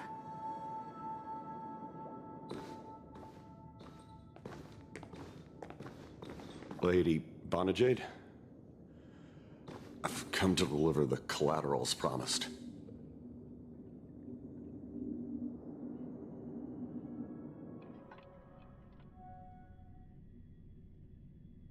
Turns out, the meeting to decide the future of Penacony went much smoother than expected, with little debate. Oh, the Charmony Festival's opening ceremony is starting soon. I should head down and take a look.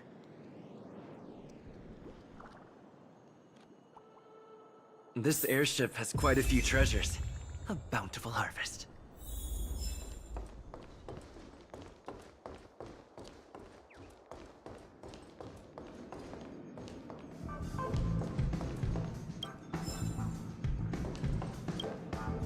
Remember, I can take you out with just one shot whenever I choose.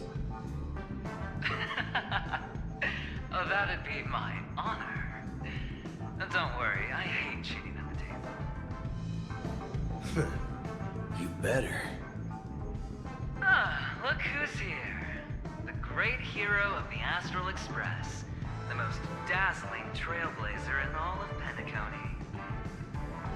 Oh, you're here too. Long time no see, friend.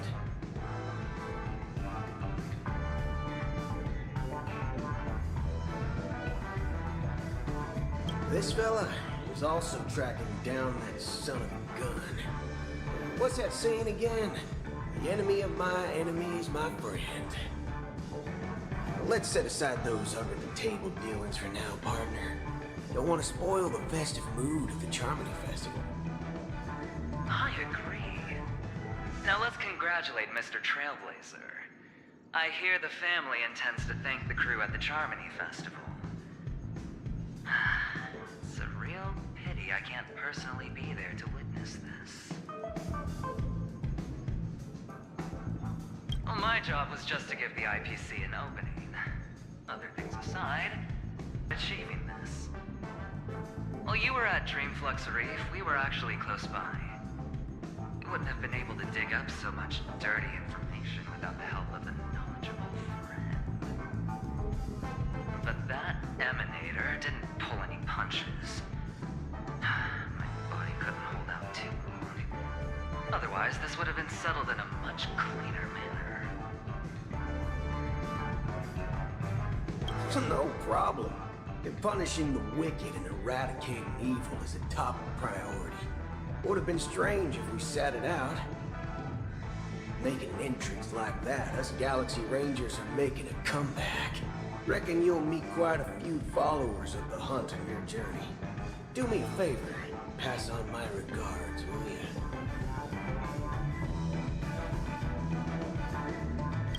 Forget it. I'm not one to beat around the bush. I've got a score to settle with a high-ranking executive fella named Oswaldo Schneider. This flamboyant fella here can help me find him. The feud between the Marketing Development Department and the Strategic Investment Department is well known across the cosmos. But what I didn't expect was the involvement of the Galaxy Rangers in this feud. Looks like things are about to get spicy.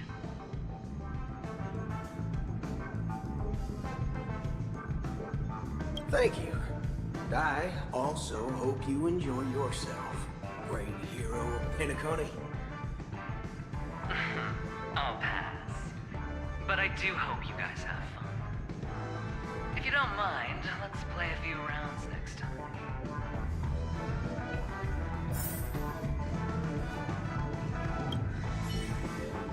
It's time to let down our hair and enjoy ourselves on days like this. I hope you can enjoy yourself to the fullest, oh great hero of Penacony.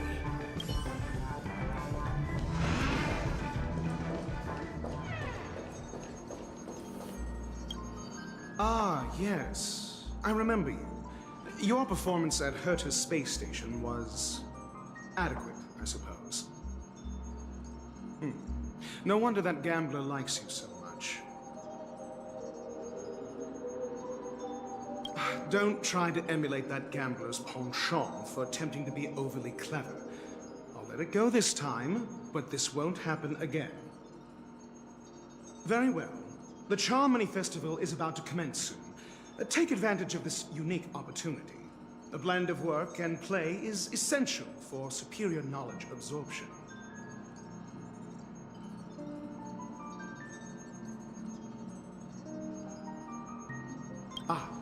Saying such a thing merely indicates that you have not truly grasped the essence of learning. The principle of balancing work and relaxation is scientifically grounded, with the relevant proof process detailed on page 21 of the 31,467th issue of the academic journal Star Caesar. Acquiring knowledge aims to enhance living. Don't invert priorities like those dolts at the Guild. The executives of the IPC and the Guild say that we are strategic partners. Yet, from my perspective, I am invariably the teacher, and he, along with you and every other individual, is the student. From this perspective, Aventurine isn't what you'd call an ideal student. Yet, he's also not utterly obtuse. Alas, the void within him can never be filled by talent and knowledge. Let's hope he doesn't turn into a philosophical zombie. Then you'll excuse me.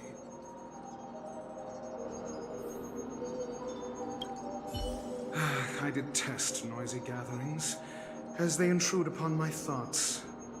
What a waste of time.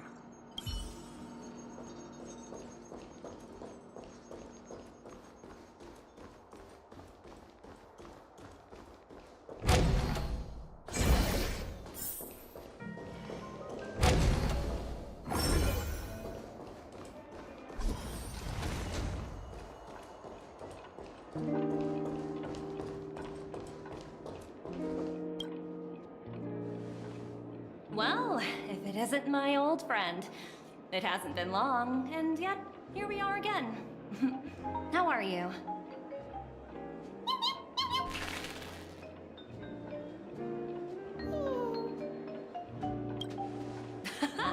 That's what I thought. I heard you guys pulled off a big stunt, cutting down the Oak family in one fell swoop. Such a pity I couldn't be there, or else I would have lent a helping hand.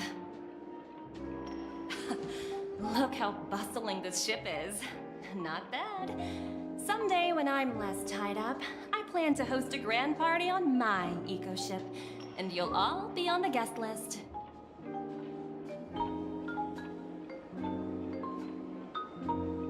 Transform? What are you saying? Oh, I understand now. You're referring to Aventurine's cornerstone, right? Sorry. Compared to him, my ability is not as visual. Guess there is no harm telling you. The abilities of the 10 Stonehearts' cornerstones are all different. Some can even read your thoughts, grasp your desires. So, be careful. Now that I think about it, it was good that Branya got there when she did in Bellabog. If she came any later, we probably wouldn't have ended up as friends.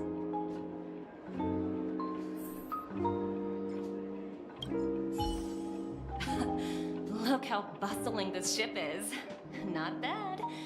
Someday when I'm less tied up, I plan to host a grand party on my eco-ship, and you'll all be on the guest list.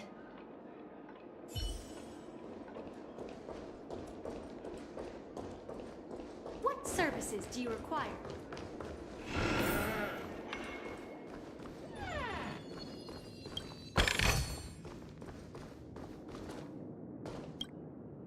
Hey there, lively guy.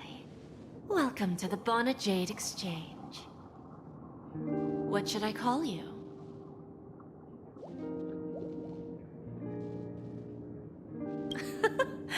No problem.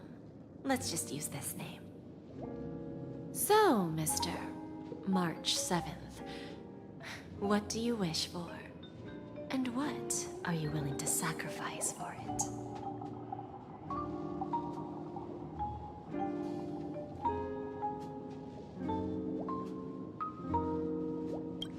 Oh, this is your wish.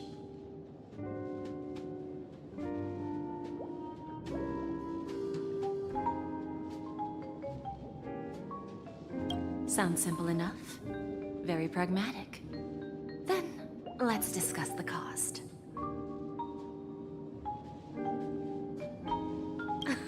I wouldn't be too worried.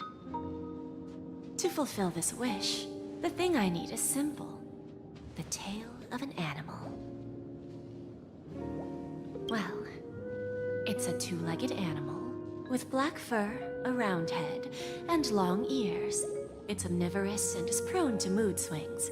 Most importantly, it has mastered the human language and can communicate.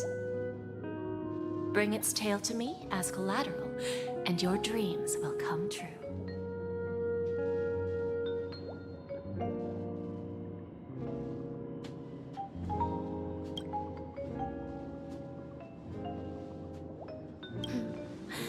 May fate bring us together again, Mr. Trailblazer.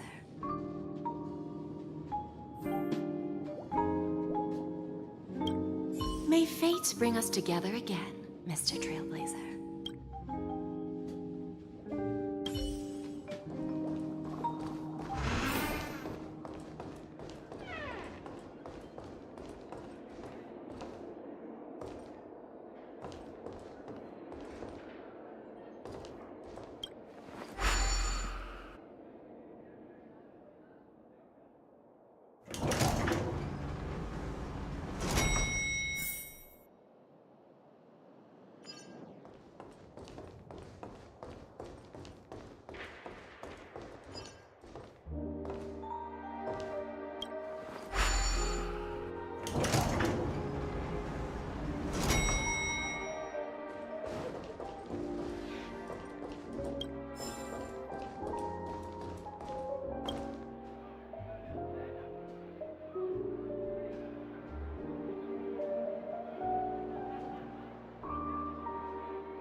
festival hasn't started. Let's take a quick break. Hi, we meet again. Who's that? It's really you! I knew I didn't get the wrong person. Yes, it's just I didn't get the chance to say hello. There's still some time before the Charmony Festival starts. Do you want to chat?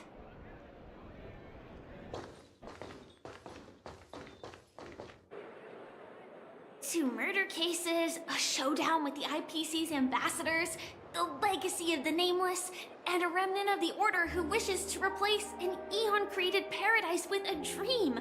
You guys even ended up shattering the dream. It's truly been quite a vacation. It's a good thing that you guys managed to overcome all those difficult problems. Congratulations! After the Charmony Festival's opening, will you guys be leaving again?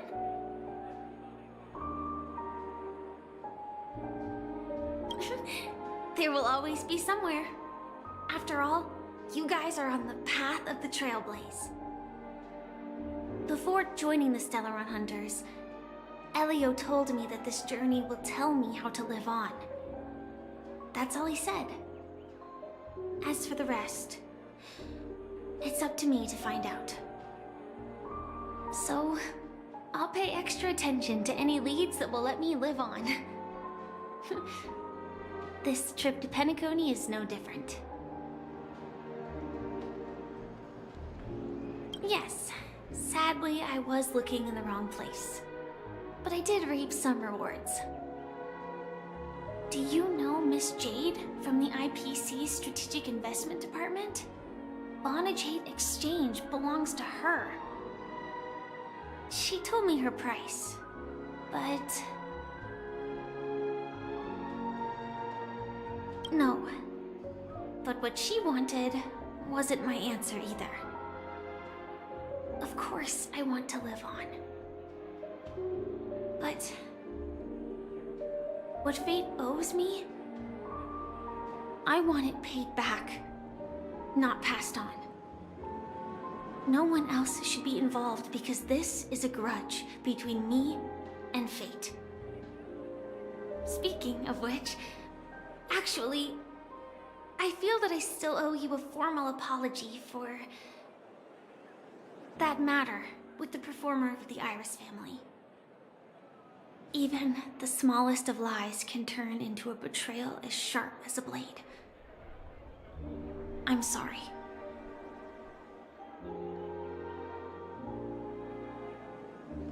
Really? Then it seems what Kafka taught me was correct. To me, hiding is much easier than being honest. Yet, I still want to try expressing my emotions as any ordinary person would. It's that girl! Get moving! Arrest that criminal before the Charmony Festival's opening ceremony starts! I can't believe they've chased me this far. Looks like we have to say our goodbyes. Don't worry about me, just go and enjoy the ceremony. The script hasn't reached its end yet. We will meet again.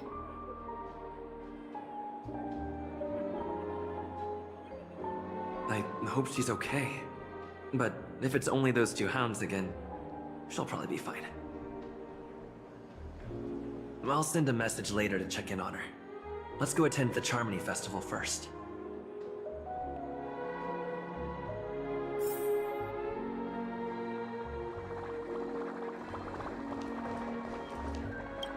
Let's take a seat here. Everything is settled. But there's still some time left. Maybe I should take a walk? Forget it. I've done enough walking around already. Let's take a seat and rest for a while.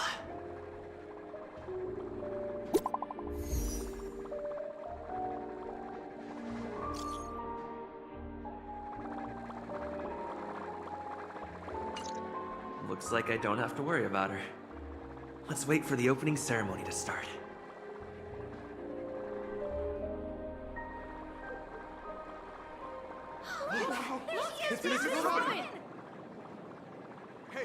Hey, Hey, Miss Robin! Hey, Miss Hey, Robin! over here, Miss Robin! Miss Robin!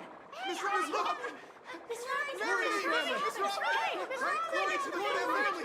Glory to the family! I'm your biggest fan, Miss Robin!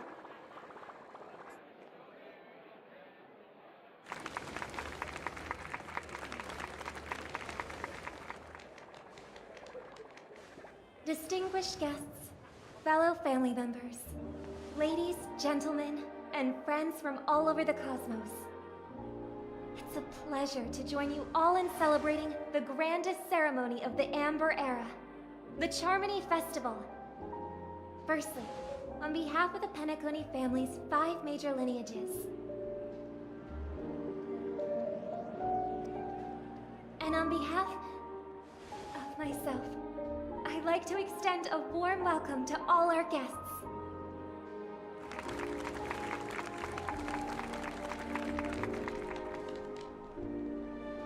As you all may have noticed, this year's Charmony Festival is far from regular. Thanks to the efforts of everyone, this celebration is unprecedented in scale, with factions from across the cosmos in attendance. Not only that, the customary opening ceremony held at the Penacony Grand Theater has now moved to the Radiant Feldspar, the very airship you all stand upon. We invite you to express your warmest applause and deepest appreciation for OT Alfalfa, head of the Alfalfa family, for his selfless devotion to the Harmony's cause.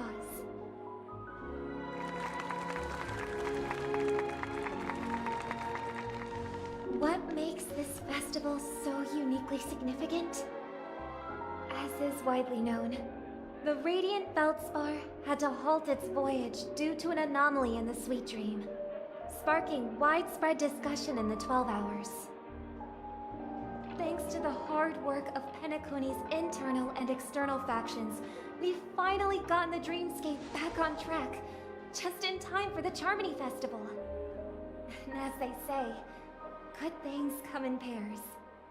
The Charmony Festival not only celebrates this achievement, but also marks the relaunch of the Radiant Feldspar. And finally, the last reason. Does everyone remember the Watchmaker? In truth, the family has poured their efforts into this festival just to commemorate this legendary luminary. The father of Penacony, Mikhail Chard Legwork, one of the legendary Nameless who laid the foundations of Penacony.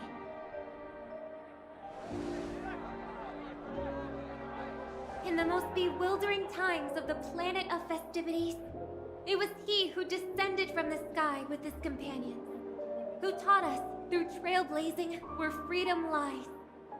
It was also they who led the vanguard in the pioneering of the dreamscape, in exchange for what is now known as the Paradise of Harmony. It can be said that Penacony's splendid success today is deeply rooted in the trailblazing ethos the Watchmaker planted within us. Only by honoring this trailblazing spirit can we fulfill our mission and spread harmony to a broader audience.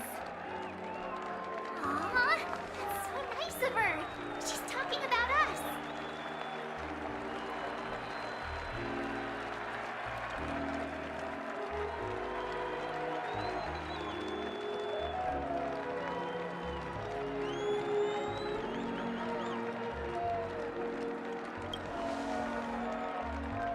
Oh, come on. It doesn't matter if she's talking about the old or new generation.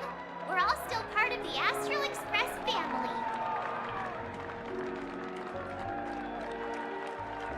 And now, the Sweet Dream is back on track. All thanks to the Trailblaze, of course.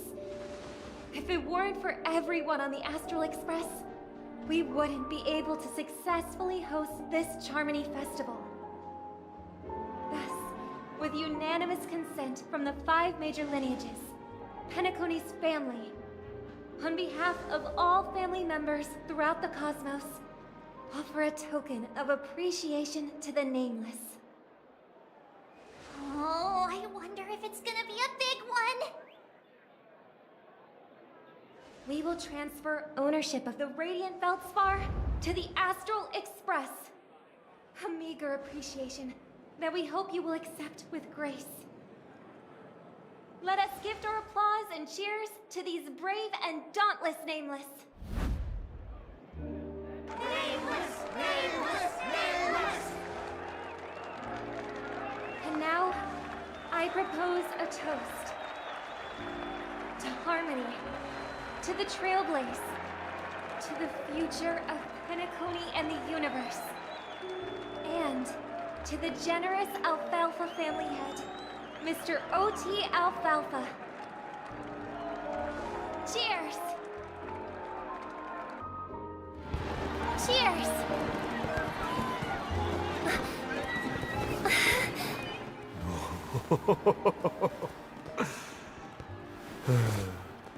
To make a decision like that. This little bird is no less capable than her brother. All's well, all's well. Right. But have you forgotten someone, my gray-haired friend? I put a bomb on this ship. You have 10 minutes to find it. Better hurry. When did this get shoved into my hands? There are still so many bombs. Now's not the time for plot twists. I can't handle this alone. Time to create a group and inform everyone.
All set. Let's start following the plan.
At least I made some progress. Gotta keep working at it.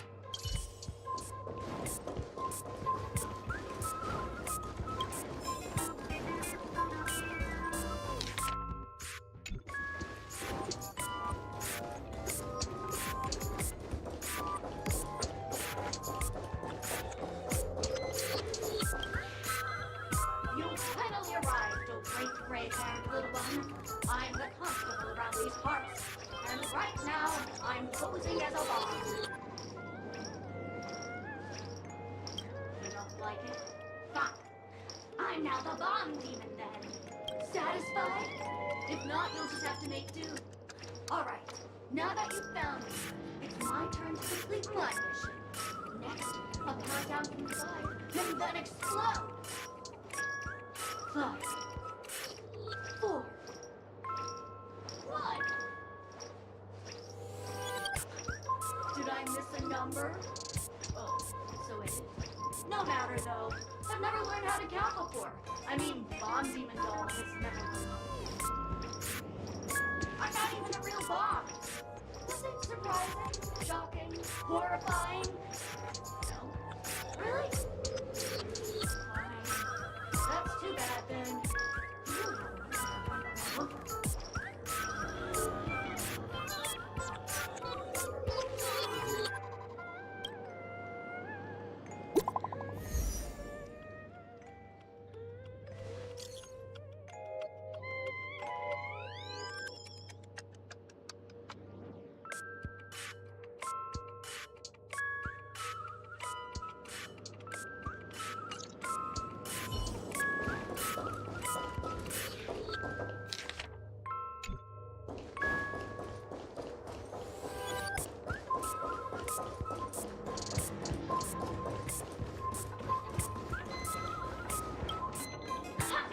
We meet again.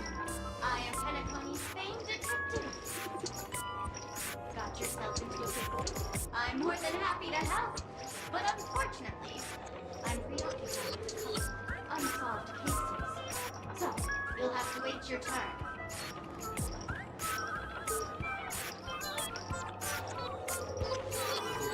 Fine.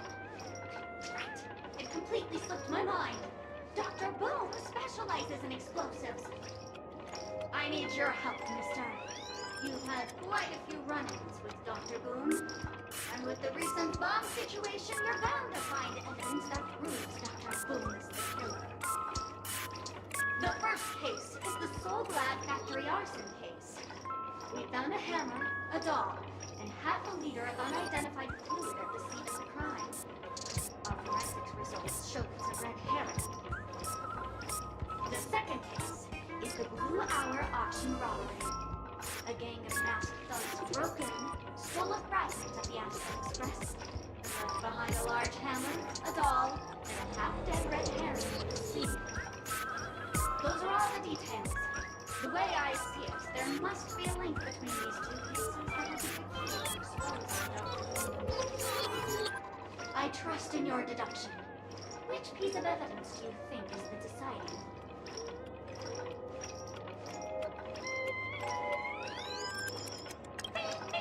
Correct answer! You're good, gray hair. Your mind is pretty sharp.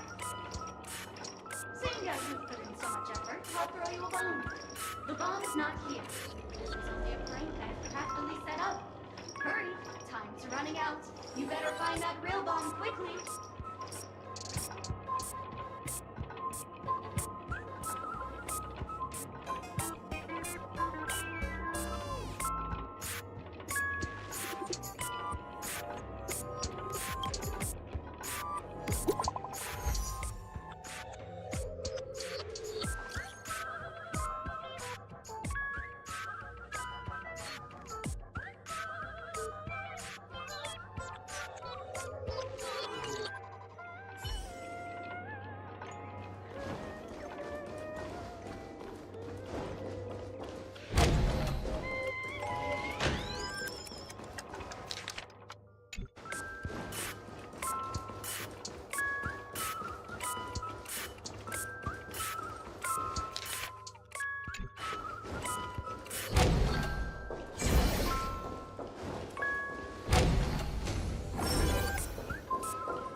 You can call me the Director Doll.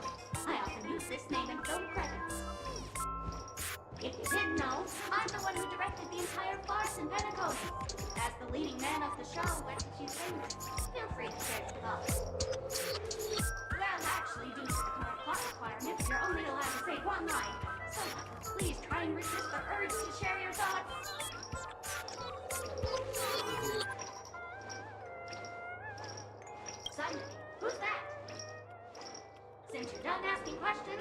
on answering. According to the script, I must reveal to you the fact that there's no bomb here at all, thus causing you to want to kick yourself for spending this whole time listening to me prattling on, after which we will part ways. But don't fret, I've also prepared a gift for you. A dream bubble that has the thrilling life and death moments I shared with the beautiful mammal keeper. If you haven't seen it yet, you should hurry up and look for Dr. Edward.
More dolls that can pack a punch just like me on the Radiant Feldspar. Please call me back at the Golden Sparkle Tree. I will prepare a worthy gift for your troubles. As for that imaginary trombone, don't come about me. I know you never mentioned those 3 words to me before. Well, the bomb isn't here. Tweet. I'm afraid you'll have to look elsewhere for it.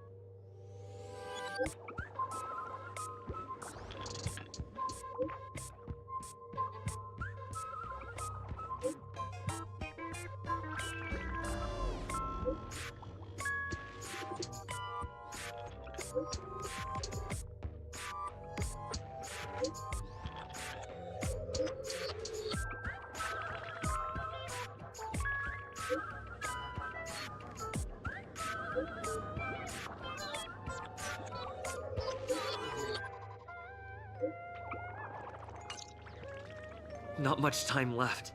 I hope I make it.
Is that Firefly?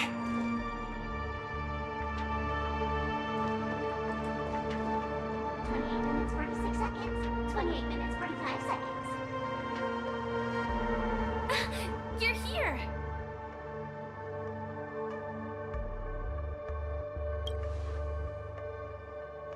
The masked fools? Huh. So this really was their doing. Since you're here, I'll just keep it short. Just over half an hour ago, I received a message from an unknown sender and rushed here as soon as I could. 27 minutes, 52 seconds. 27 minutes, 51 seconds. The Sweet Dream has lost the protection of the Order. If it were to blow up here, the consequences would be unfathomable. I've scrutinized it for a long time, but the bomb's design is incredibly unique, as if it's been locked by some mysterious path force. Apart from its creator, I fear no one knows how to deactivate it.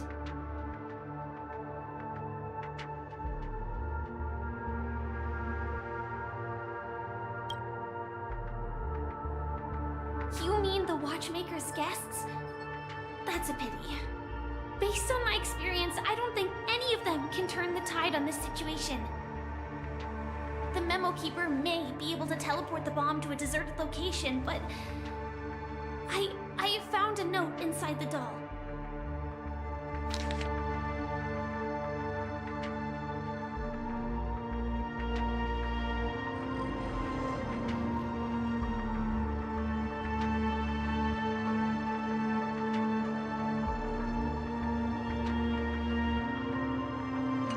I don't know what grudges they have, but this path is a dead end, too. That's probably not possible. Time is running out and she is a master of disguise. And even if we catch her, she won't come quietly.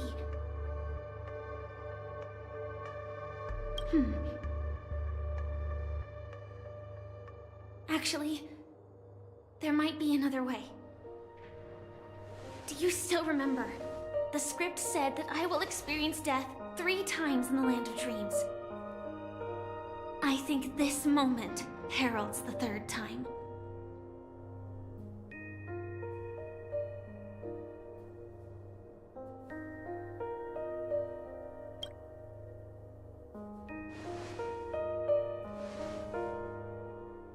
You may already know that I have no way of evoking dreams.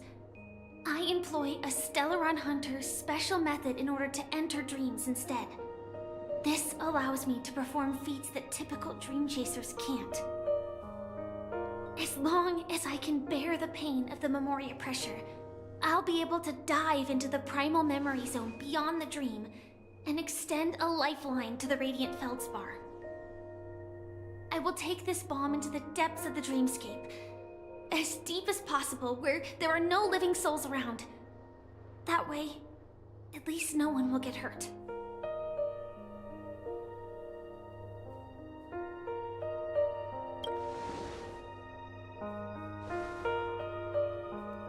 Don't worry.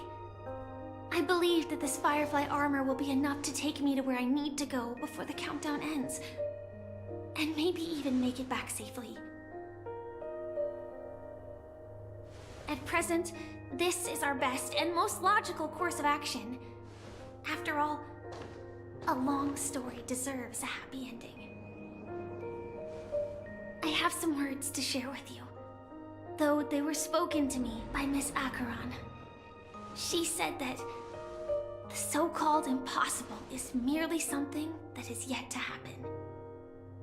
At the moment, there are so many things that seem impossible. But are they really never going to happen? Maybe it's just that the moment to disprove these impossibilities hasn't arrived yet. Whether it be a literal ending, suffering akin to death, or a harrowing deathscape. Before the appointed destination arrives, they are all the same. Yet I can still make myriad choices. I also firmly believe that when that moment arrives for us to make a choice, the answer to our end will already be within our hearts. It is not destiny that shapes us, but we who shape destiny. The Astral Express and the Stellaron Hunters are like light and shadow. We walk on different paths, intertwined, moving forward and growing together. Maybe the end is predestined, but it is not today. Since things are going too well, let's speed up the countdown. Human life is short, just like fireflies to a flame. So if you have an answer in your heart, always remember, don't leave with any regrets. We have this right, don't we?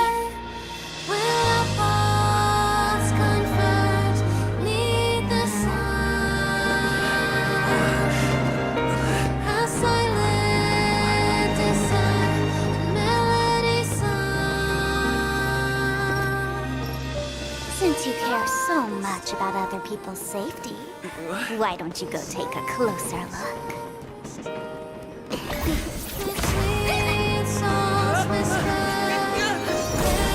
You see, everything is possible in this land of dreams.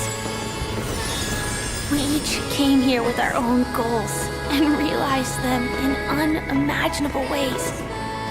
Regardless if the result was a sweet illusion or a bitter reality. It was an answer we longed for, day and night. So, why do people choose to slumber? I think it's as you said. Because in the end, we will wake up from our dreams.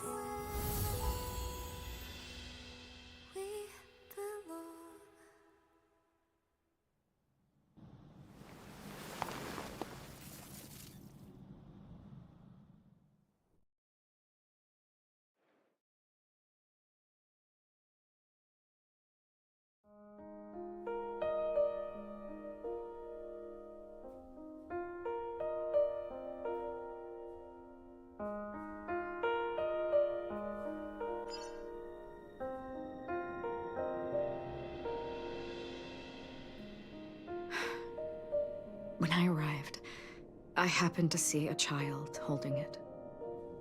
He said the flowers were prepared by Aunt Jessie for the watchmaker and the war comrade he'd missed his whole life. Mikhail would place 2 bunches of flowers here year after year. And after he left, it became 3. Your wishes will always be remembered by someone. Now, Penacony, as you hoped, has welcomed the dawn after a long, dark night. The path forward may not be a bed of roses, but at least people are prepared to step forth towards freedom.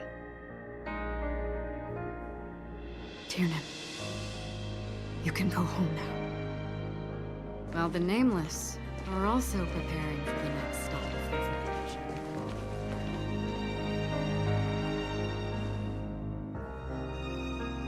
But before leaving, we still have one last thing to do.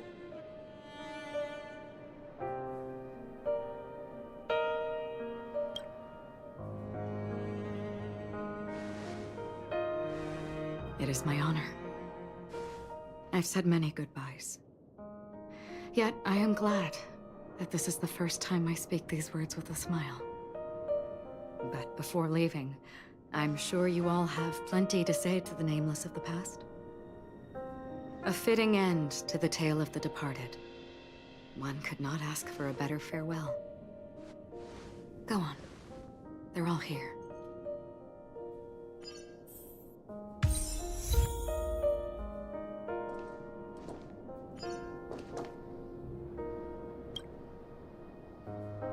Honestly, when I heard the conductor's request, I was pretty surprised. The Nameless. Those who trailblaze, doing good deeds but never seeking recognition. After all this time, how would we even find those 3 people in such a vast place like Penacony? But it seems, in the land of the dreams, anything is indeed possible.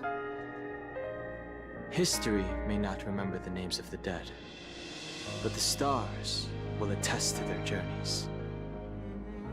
The first glimmer of light in the prolonged night often illuminates little, as it is fleeting with the darkness too vast. But because of this, people will remember. As long as something shines in the night sky, then when the first star falls, countless more will follow, streaking across the horizon.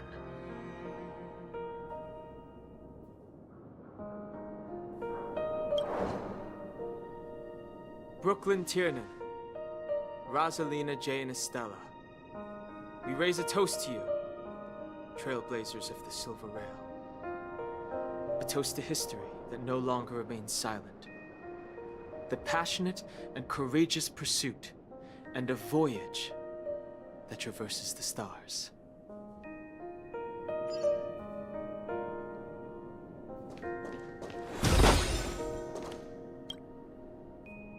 That statue.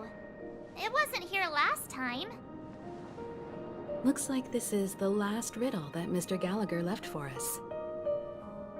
In the end, we still failed to figure out his true identity, or if he was even a living person. What should I say? I mean, this guy is definitely a history fictionologist, all right. I'm suddenly reminded of the time at the theme park when he said he was only 13 years old. Could that have meant something too? Either way, he's an enigmatic character for sure. At least our journey together in Penacony was real enough. And his loyalty and love for this land must have been real too, right?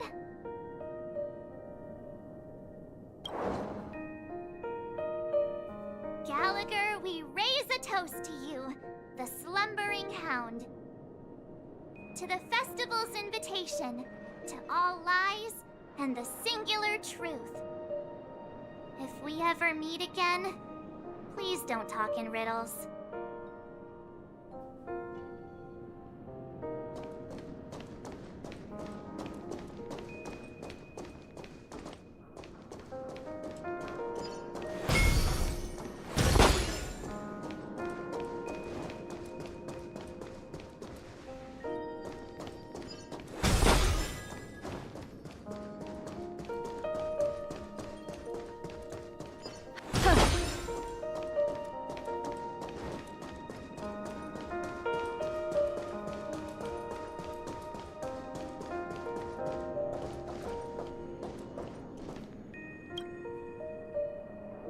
Is the Astro Express ready to depart Penacony? Apologies, Mr. Mika, that we are only now bidding you farewell. Oh, that's all right. You've all done so much for the Watchmaker, and we are forever indebted. Allow me, as the representative of Dreamflux Reef, to make another toast to all the nameless. What will the people of Dreamflux Reef do now? Many will continue to live here. Those accustomed to being awake will mostly have a hard time getting used to a life of darkness with their eyes closed. Though the order has faded, there must be someone to watch over this primal memory zone. Penacony's nights are long, and there are many who are still far from a good night's sleep. As for the sweet dream over there, we're still managing without it, aren't we?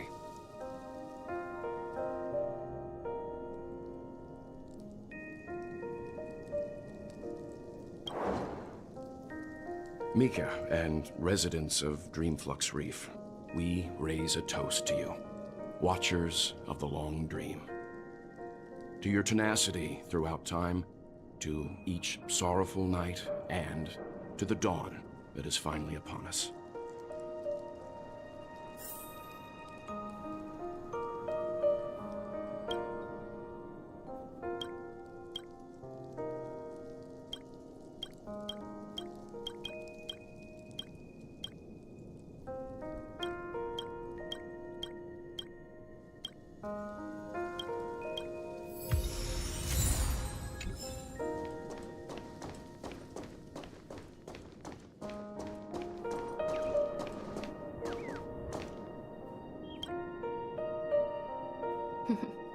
In the end, we still came full circle.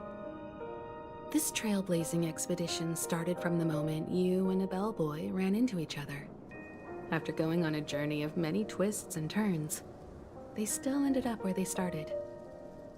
Just like a clock's hands that turn round and round, the start and end of each day will always land on 12 o'clock, the advent of time moving forward. there shouldn't be much left to say. This entire adventure started because of you, and should naturally end with you. And then, a new page will be turned.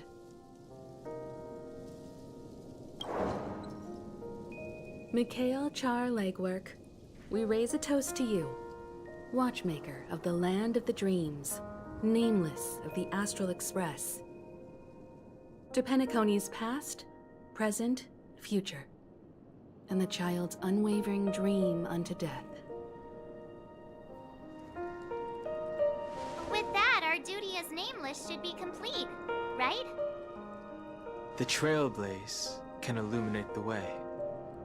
But ultimately, the future of a world belongs to those who live in it.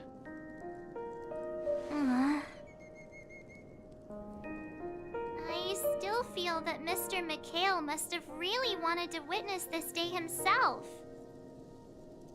What's on your mind, March? Just a strange feeling. I had it a few stops ago, but it's super strong this time. Why not talk about it? Maybe everyone's thinking the same thing. I can't help but think that whether it's Mr. Mikhail, Mr. Tiernan, or Madame Rosalina, their lives must have been long, and they must have experienced plenty of stories. They were also young once, stumbling and bumbling around just like us, getting into scraps and mischief, that sort of stuff. Companions, enemies, journeys, adventures, all the sad and happy memories. The everyday that we're used to, they've lived through them too. But those things are all in the past.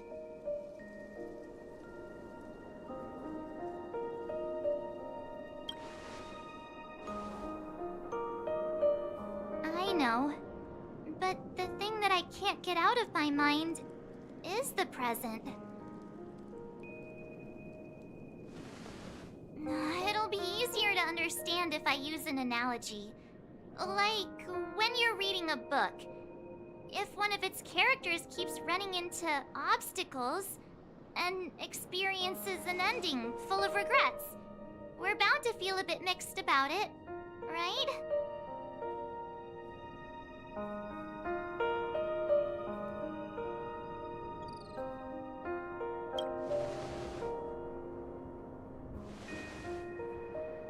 To me, it's because we've seen every nook and cranny of their lives.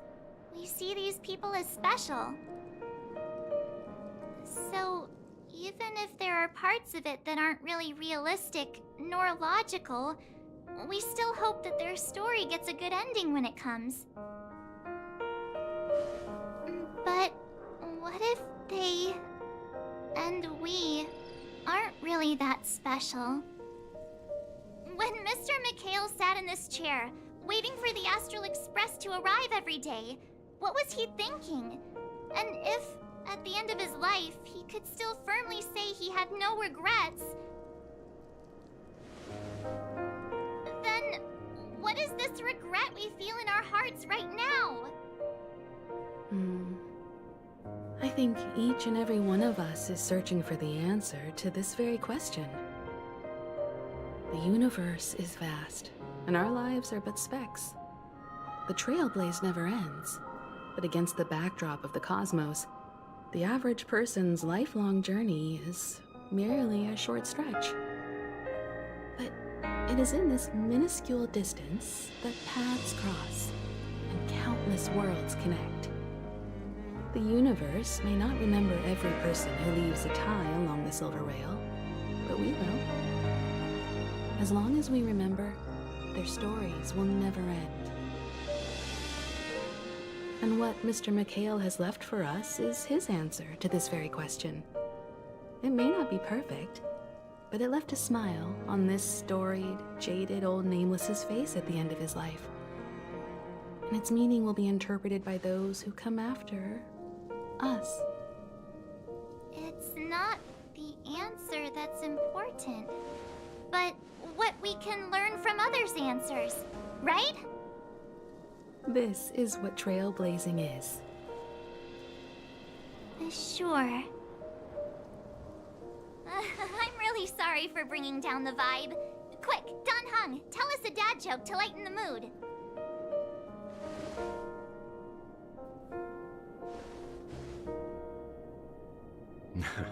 It's never a bad thing to reflect. One day, we'll all have to face our own farewells.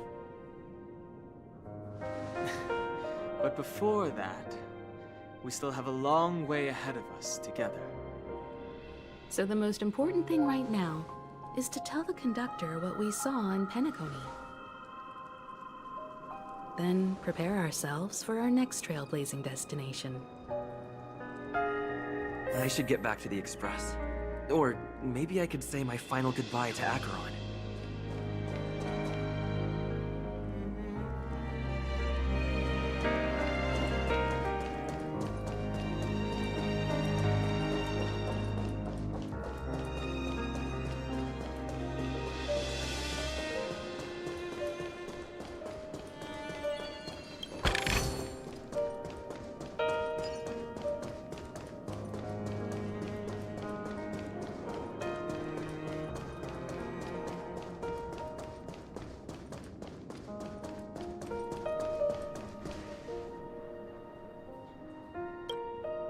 Do you still remember when we first arrived in Penacony? Who would have thought our paths would cross in such a way?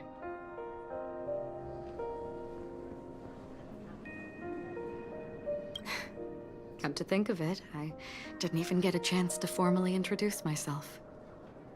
Simply put, I'm a self-annihilator who was cursed by the Nihility. My hometown was destroyed a long time ago, and the whole world was erased beneath their shadow.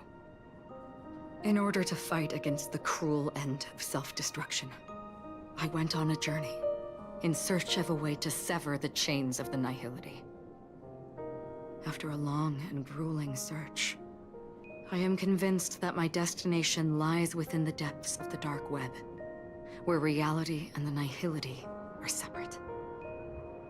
In there lurks a secret called Device 9. One day, I'll reach it. The ocean of stars is vast, and given our destinations, I'm afraid our paths may not cross again. But the trailblazing expedition ahead is always full of unknowns, and my blade is sharp enough to sever fate. As long as we maintain our original resolve, I believe there will come a day where we will meet again. Ah. In that case, I must apologize for my rudeness. Do you remember when we first met? I once said you reminded me of an acquaintance. Because of the Self-Annihilator's curse, my memories are stripped away, blurring my past. And after our journey together, what I originally thought were familiar feelings were merely illusions. I believe this was truly our first meeting.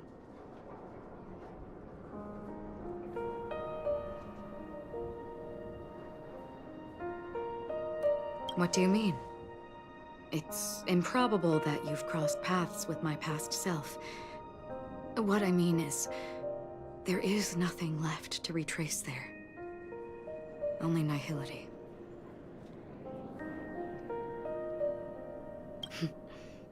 That is true. Our memories make us who we are, and all memories originate from the now. As for the future, it's already taking root in the now, isn't it? We both still have our own paths to walk. So let's forge ahead. Hopefully, if we meet again, it'll be beneath clear skies.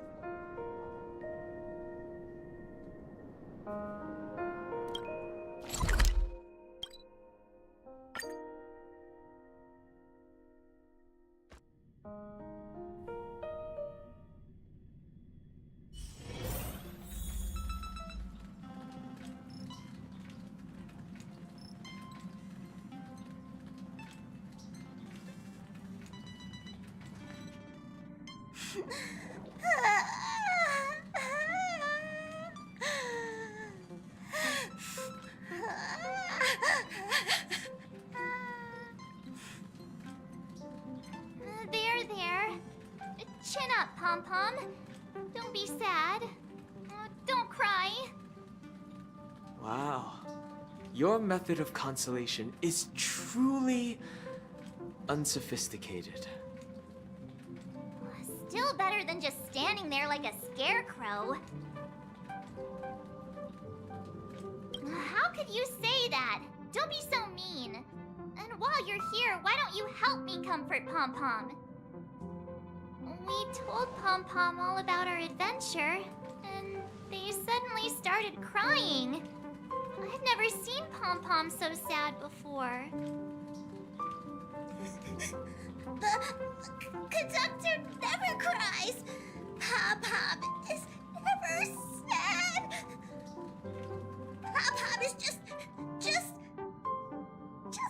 angry. Yeah, angry. No matter where the express stops, you lot always manage to cause chaos. My well-thought-out timetable completely ignored.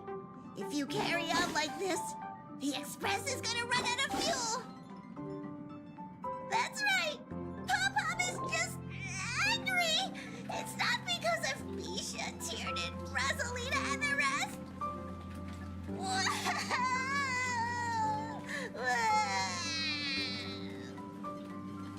It's okay. Oh, Pom-Pom, just let it all out. Everyone, could you all take a break in the next car? Don't worry. I'll stay here with Pom-Pom. But... Let's go, March.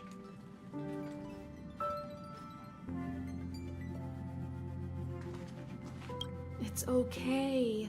Oh, Pom-Pom, just let it all out.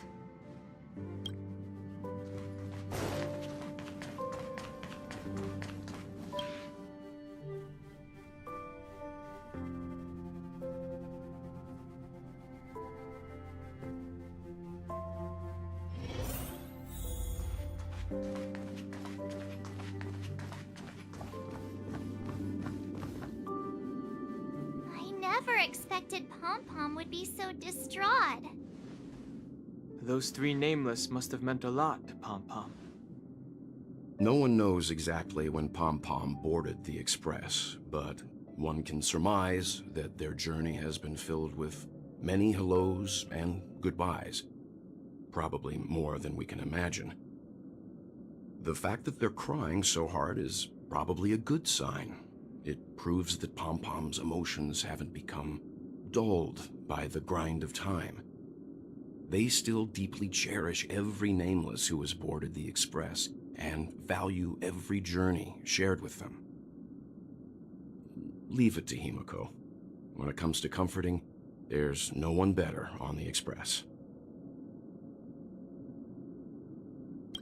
Well, they were a little emotional at the time, but I'm afraid that's not out of the question. Since you joined us, the Express has stayed longer than anticipated at every stop along the way. And to ensure that everyone always makes it back on board, Pom-Pom has had no choice but to delay the warp jump schedule. I see. No wonder I can regularly hear Pom-Pom pacing anxiously up and down the corridor. Turns out Pom-Pom's been silently putting in a lot of work for us. Wow. Different from typical vehicles, the Astral Express converts every trailblaze into the energy it needs to run. Ideally, as long as trailblazing expeditions continue without interruption, the Express will receive a constant flow of energy, much like a perpetual motion machine. But because of our previous encounters, fuel is being used up much faster than expected. We can probably only pull off 2 more warp jumps at most. Only 2 more? Isn't that super risky? Oh, I don't want to become an ice cube floating around in space again.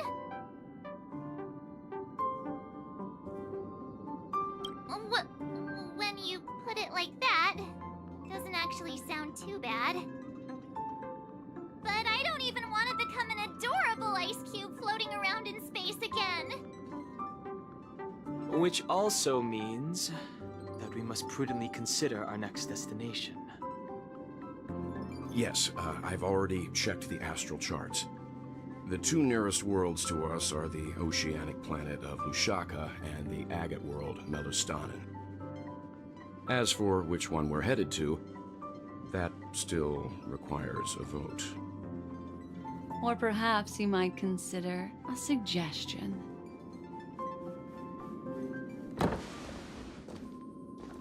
Everyone, we meet again. It's you! Why were you just in my room? It's a very cute room, Miss March. Just like you.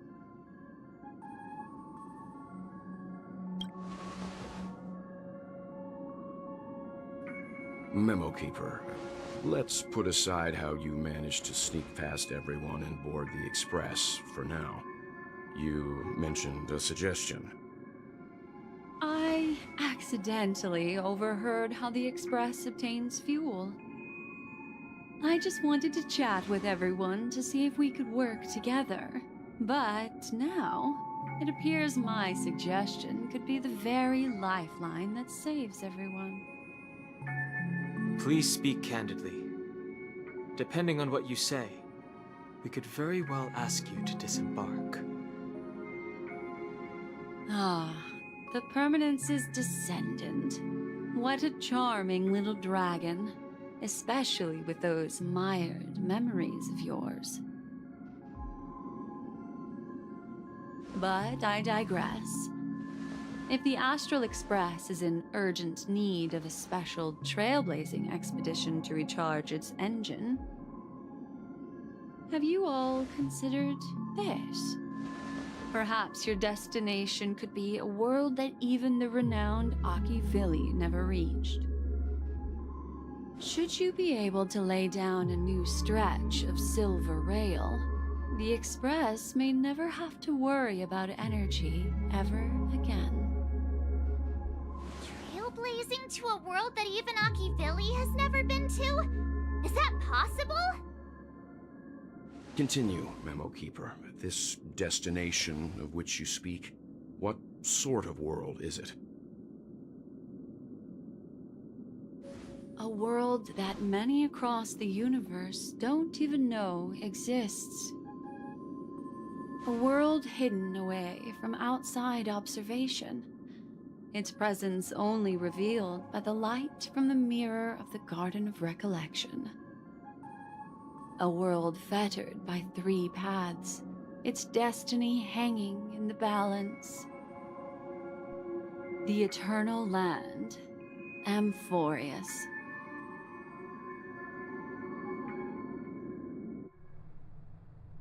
I hope I'm not too late, child. I wasn't expecting it to be you.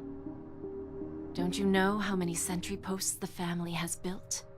And how hard it is to get you out of here? Looks like my time's up. What do you mean? What time? Negotiation, interrogation, or death. My fate lies entirely in your hands, Lady Bonajade. The dance is done. Why bother with the compassionate pretense and give someone who's about to die the chance to talk? Despite your fall from grace, you still look well. I'm very glad to see that you're so full of verve. Do not insult my pride with half-veiled sarcasm. Have you specially come to see me, just to sate your vile vanity? Oh, of course not. I merely came to fulfill your younger sister's wishes. To offer you a generous trade. That is, if you're willing to accept. Robin? To build a true haven where everyone can attain peace. That's the oath between you siblings, isn't it? If I told you there was still a chance to realize this vow, would you be willing to talk to me then?